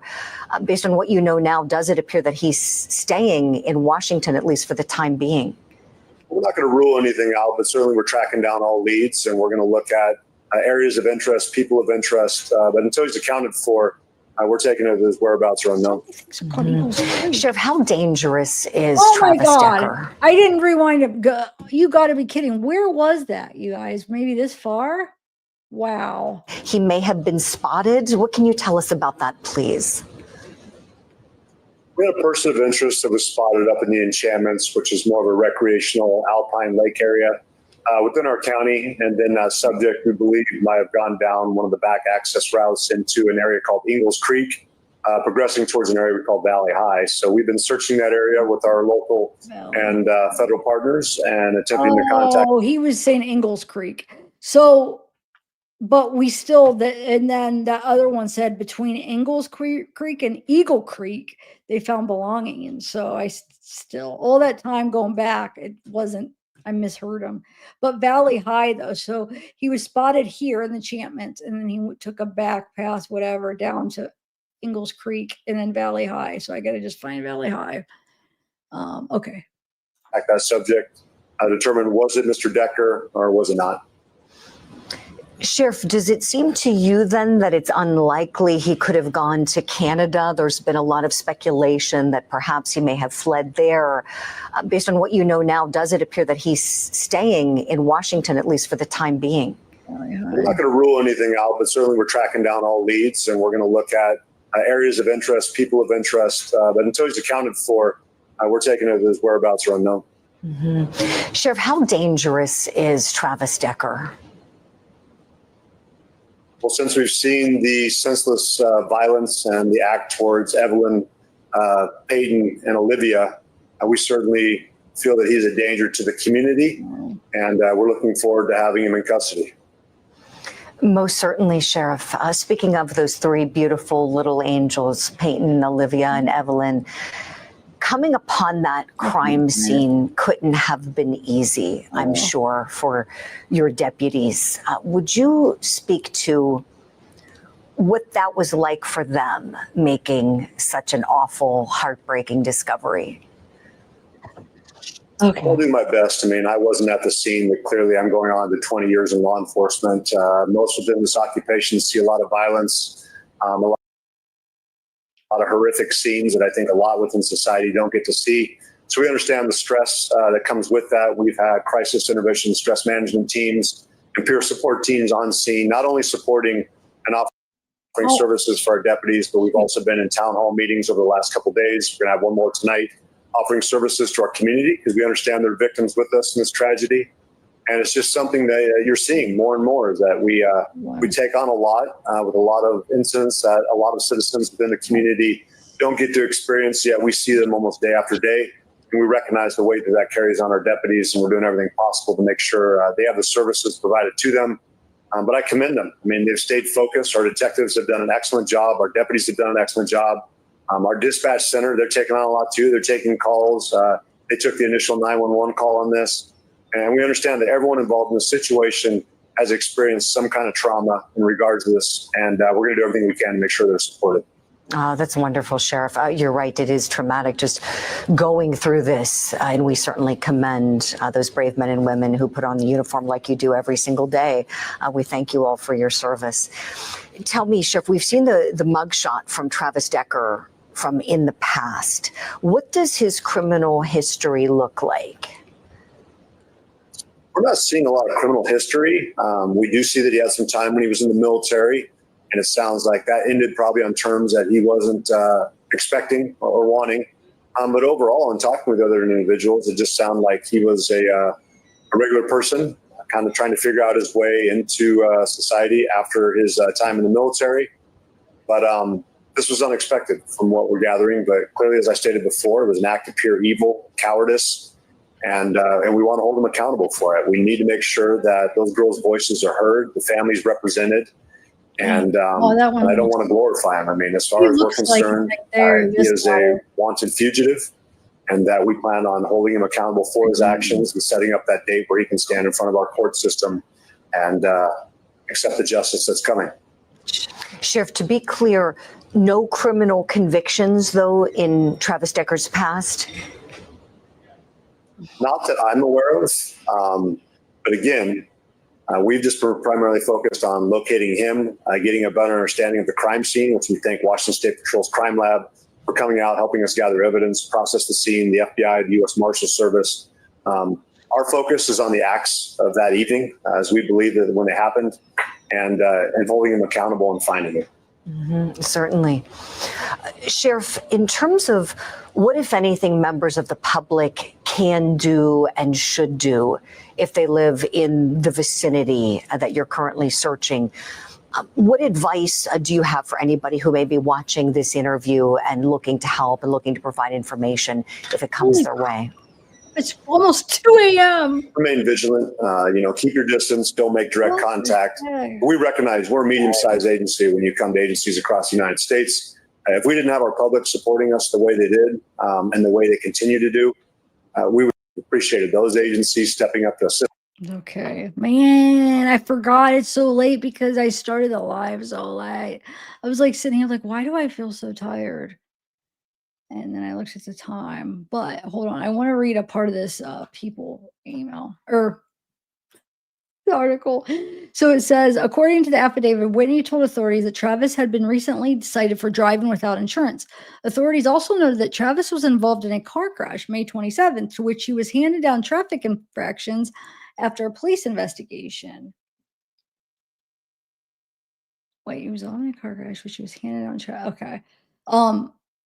Travis left the scene of a separate crash on May 4th. So then he was handed down the infractions because that, Well, no, because that's right. There was no damage to the other vehicle, and the other driver declined a follow up from police.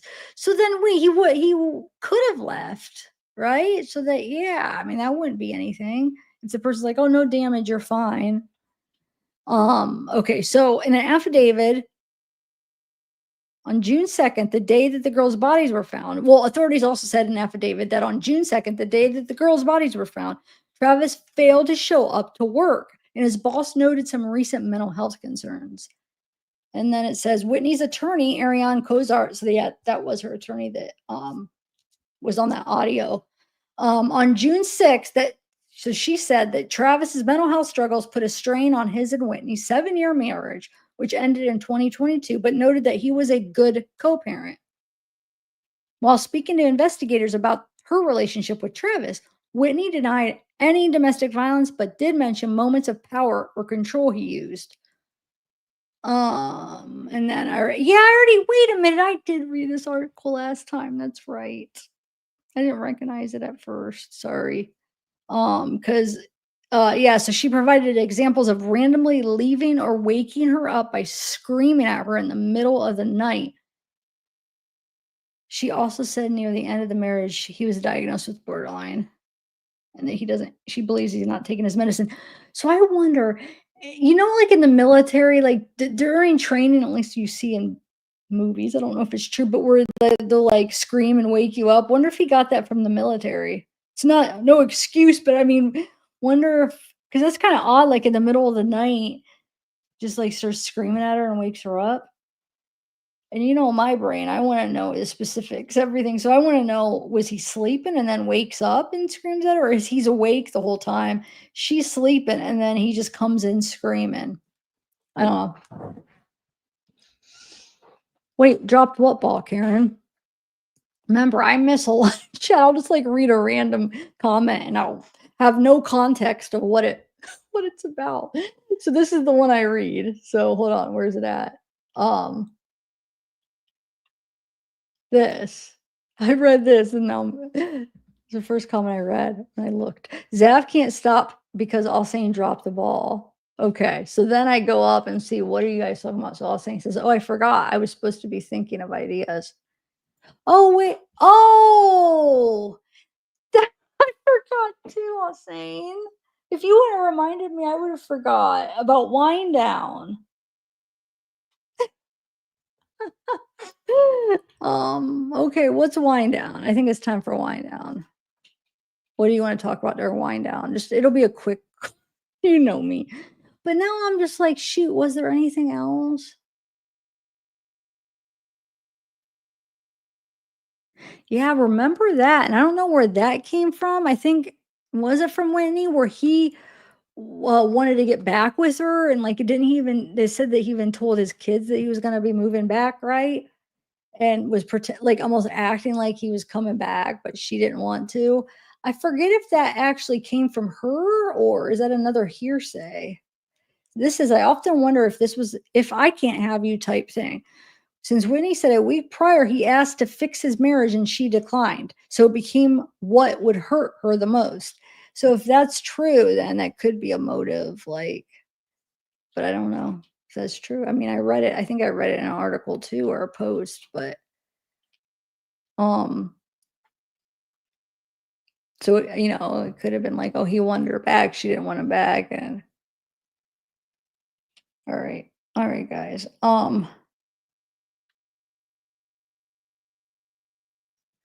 This is the first article where I saw that Whitney says Travis has narcissism. Me too. She was saying borderline, but I saw that article today that it said narcissism too. Is it the same article? Yeah, this is that same article that not only says the narcissism, but talks about that rope being around the daughter's neck and she's unconscious, basically passed out. I don't understand. That should have been like headlines. Like that should have been the first thing, or did it just now come out? And where did it come out at? Did Whitney just find out about it because after all this happened, then maybe his mother, she was at his mother's house, if his mother knew or something, and his mother like, oh, I got to tell you about this incident. So she just found that out. Maybe that's why she didn't relay it to law enforcement at first, because she didn't even know about it. I don't know. It's the only thing that makes sense to me. But anyway, that's that article. Yeah, that's a pretty crazy article. Okay. Yeah, I'm getting tired, guys. I'm getting tired. Oh, wait. Yeah, look. There's his truck. So this was what? The day before? Where was this? Where was he walking up to? I don't even know. Like, who is it? Let me see. See the videos from post that states that this video is from before the incident happened. Yeah, but where is he going? Is that her house? I think on my screen it just showed up, but yeah.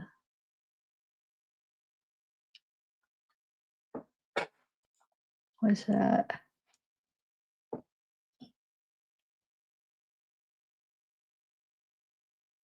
Says, I swear I saw someone just like the photo of him in the yellow shirt today standing at the bus stop in Kent off the Central heading north. He was blend in.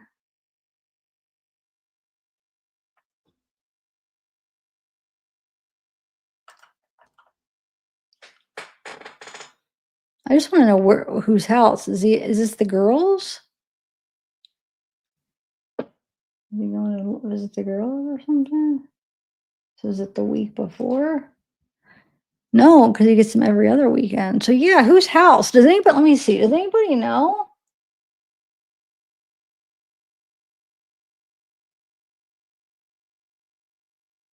No. Hey, Karen. I already said hi to you, right, Karen? I like your hat.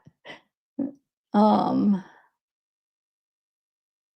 say, is that Ohio State hat?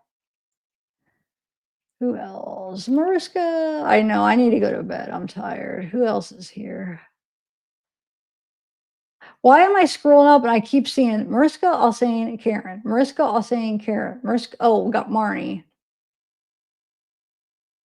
Yeah, the sheriff. The sheriff is cute. That's funny. Oh, Harley. Just restart it, Zav. Restart what? Restart what? I'll sign? I don't know what you mean. That was 10 minutes ago. What could that have been in reference to? Restart it. I don't know. ACF, hey. Oldest found modern human. Which photo? Yeah, I'm getting really tired. Where were y'all in high school? Oh, Harley. Yay, I'm glad. That means you're having fun, right? Research rater. Yes. Yes. I love that comment. Yeah, that's Travis. Oh, you haven't seen this, Harley? Yeah, this is one of the first videos like that came out soon after. Yeah, it's a Ring video, but I still don't know where he's going. Like whose house that is. And I want to know what date that was. You know me, I want to know how many days before was that? Where? Because if they're saying it was right before, he gets them every other weekend, so it wouldn't be his kid's house unless if it was a couple weeks the last time he had them. I don't know. I don't know. Oh, I will. I look forward to going to bed now. Oh my God, was my bed, even though for some reason I'm still not, it takes me forever to fall asleep, but I am like so comfortable. I was talking to my mom. We went for a walk and I was talking to my mom about it because she got that bed last year. And I was talking about how like it's so comfortable, but like I think if this is my third, this will be my fourth night in it, I think. Um, every time I feel so tired and it's so comfortable, but it takes me like literally like 4 or 5 hours to fall asleep. I'm like, I don't understand. And she said she had the same issue because she usually sleeps on her side, but she sleeps on her back with it. And I usually sleep on my side. You know, sometimes I'll end up on my back, but I mainly am on my side, right? And with this bed, me and her both end up really just sleeping on our backs because it's so comfortable. You just like a recline and you sleep on your back. So she said she thinks it's because, you know, your body's trying to get used to sleeping on your back and you're so used to sleeping on her side. So I was like, you know, that makes sense. She said, but, you know, eventually I ended, you know, now I sleep quicker, but it took me a while because I had to get used to it. So that could be it.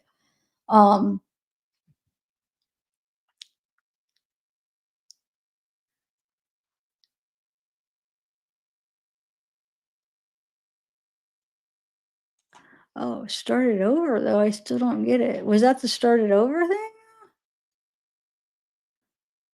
All right, I'll say what is wind down real quick.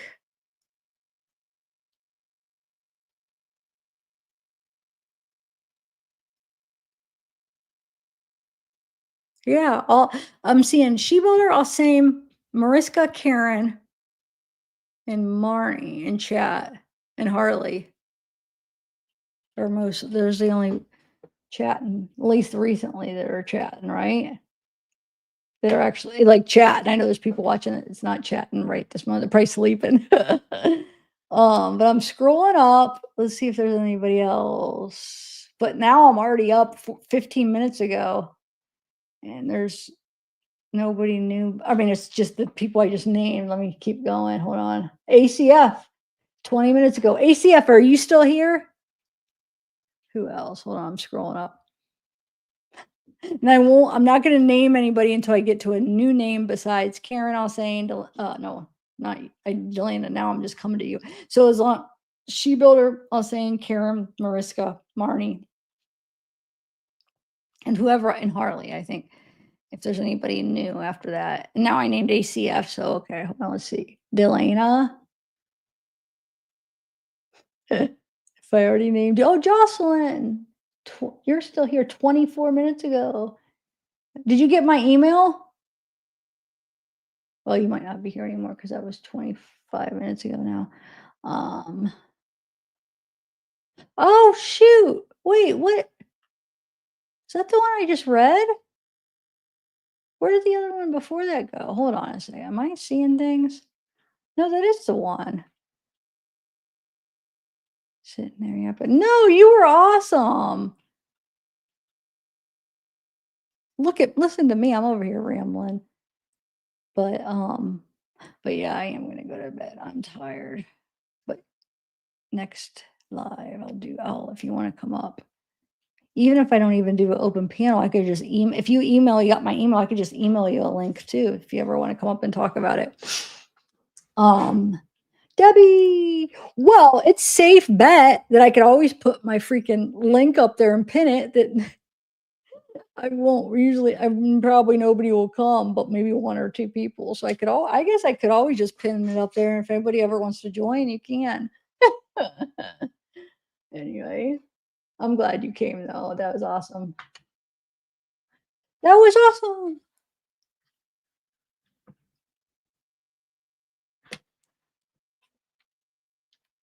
I'd rather have 1 good guest than like 4 bad ones. And no, I I feel bad saying bad. There's just like, wait, no, I don't even want to go into it because I'm going to sound mean. But like, for instance, Jocelyn, you got on really easy. Your mic sounded good. There was no technical issues, but I can't even blame technical issue because that's not like a bad guess. Because sometimes it's tricky and sometimes your computer or browser or something is just like off and there's some kind of setting.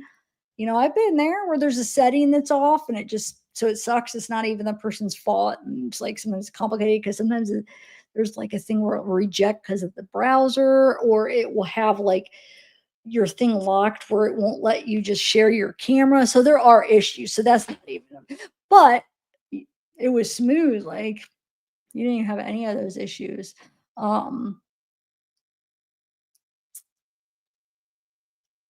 But also like like when it's like a good back and forth where you got like a good flow or chemistry of as far as like, I don't know. I'm trying to give you a compliment, but I can't. I'm trying to word it. But then I'm trying to word it in a way because then I feel bad. I don't want anybody else to be scared to come up like, oh shoot, what if I'm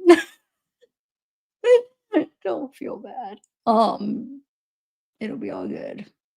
It'll be all good. But Jocelyn, you are a good guest. So yeah. What hopefully you will follow other cases too. Are you like a true crime follower or did this one just stick out or are you following like a Idaho case? Even have you up and talk about that one if you are. I'm probably talking to myself. She's probably not here anymore. But it's okay. It's okay.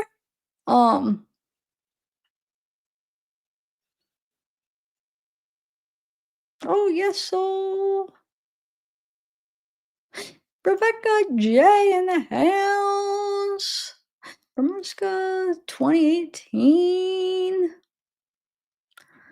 All right, I am toiled. But now I feel bad though that I just said he was seeing the Jocelyn now. Wait, so it sounded like you did want to come. You could have came up again. Well, if you're listening now, I am going to end it now. But no, you would have been fine to come back up. I am the rambler. Trust me, it's good. You have a good like ramble. Like it's a good back and forth. Sometimes mine is what you call annoying. People get annoyed with me. I get it though, because sometimes I'll ramble on and then, or I'll just like not finish my like go in between like sentences and not finish a thought or a sentence out and then go to the next one. I know I do that. It's like I have so many thoughts and I'm like, I can't get them all out. Like I want to get this one out, but then I'm like, oh wait, this one comes in mind and then this one. And I never finish any of them. It's bad. Yeah, I think she's gone too. But yeah, I enjoyed talking to her. That was fun.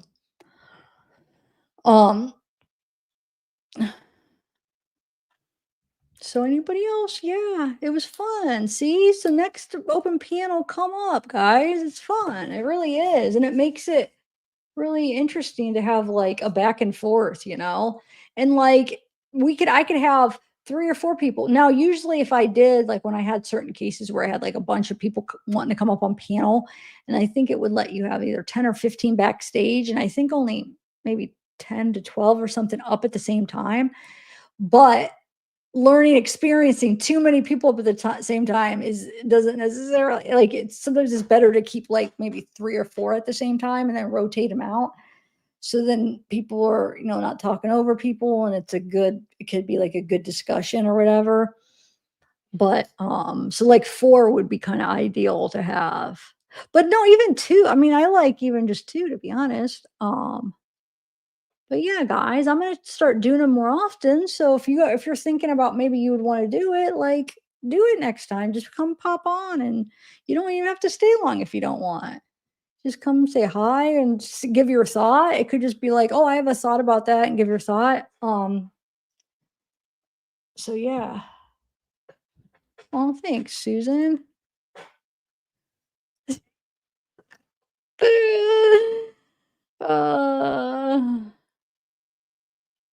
Yeah. I know. And then it's like, oh, good luck me repeating it, because that train of thought could have been so like, no.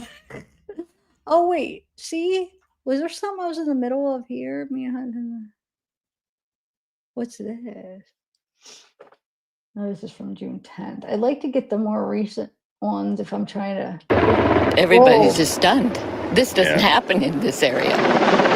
As the manhunt for Travis Decker stretches into another week, the Rock Island campground and surrounding areas, which have been closed during the search, are now back open, though still eerily quiet and much emptier than normal. So everyone's on heightened alert and wondering if we should really go outside into the backcountry. That's where I usually am.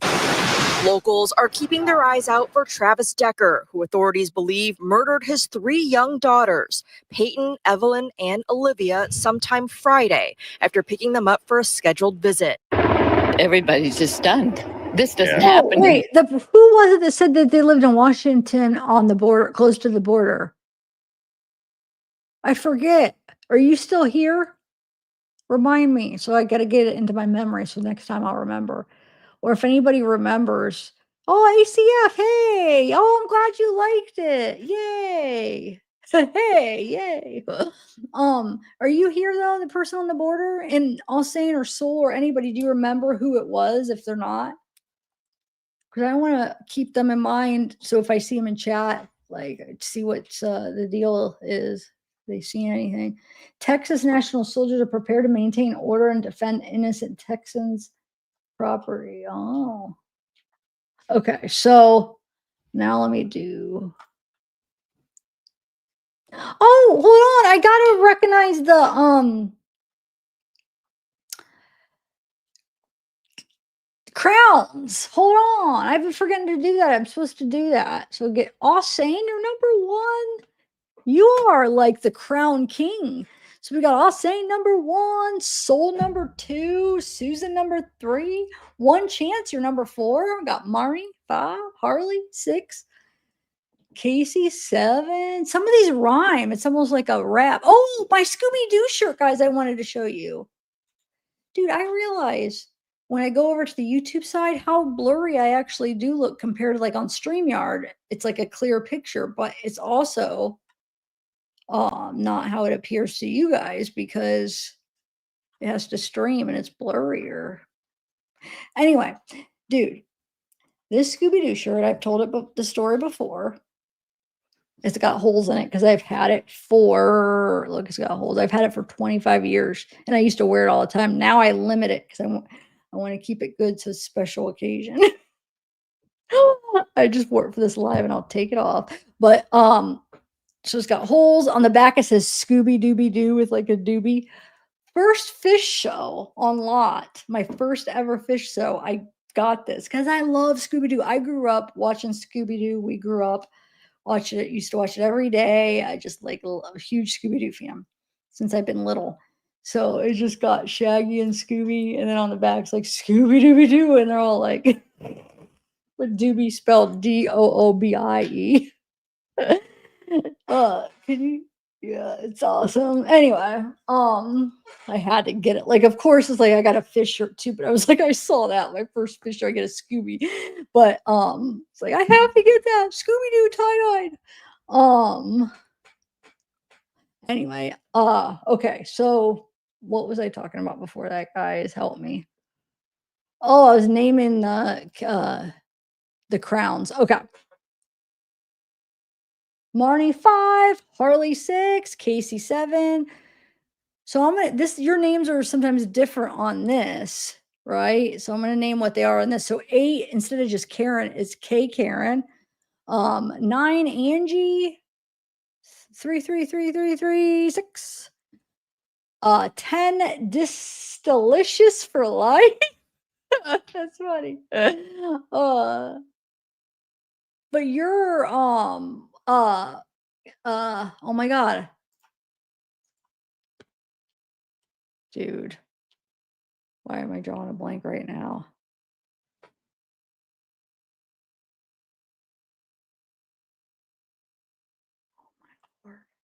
Kelly Renee. Kelly Renee. Wait, that's a huge change. Kelly Renee. And then wait, hold on. What was it called? Disdelicious for Life. And then we have Honeybee Me, Mariska 1983, Natalie Smith 9473, Rouge Rose, Jocelyn Hates It, Milazima, or is it Milazima? No, Milazima. Melizima. 16. 17 is Trevor Pfeiffer, 2368, also known as Chief. I remember yours. I won't be able to remember everybody's, I feel like. 18 is a Lafayette 1. 19 is Kimmy Jack. 20 is Happy Sheep 1985. We got 21 She Builder 6738. How did you work your way into the top 50 coming in so late?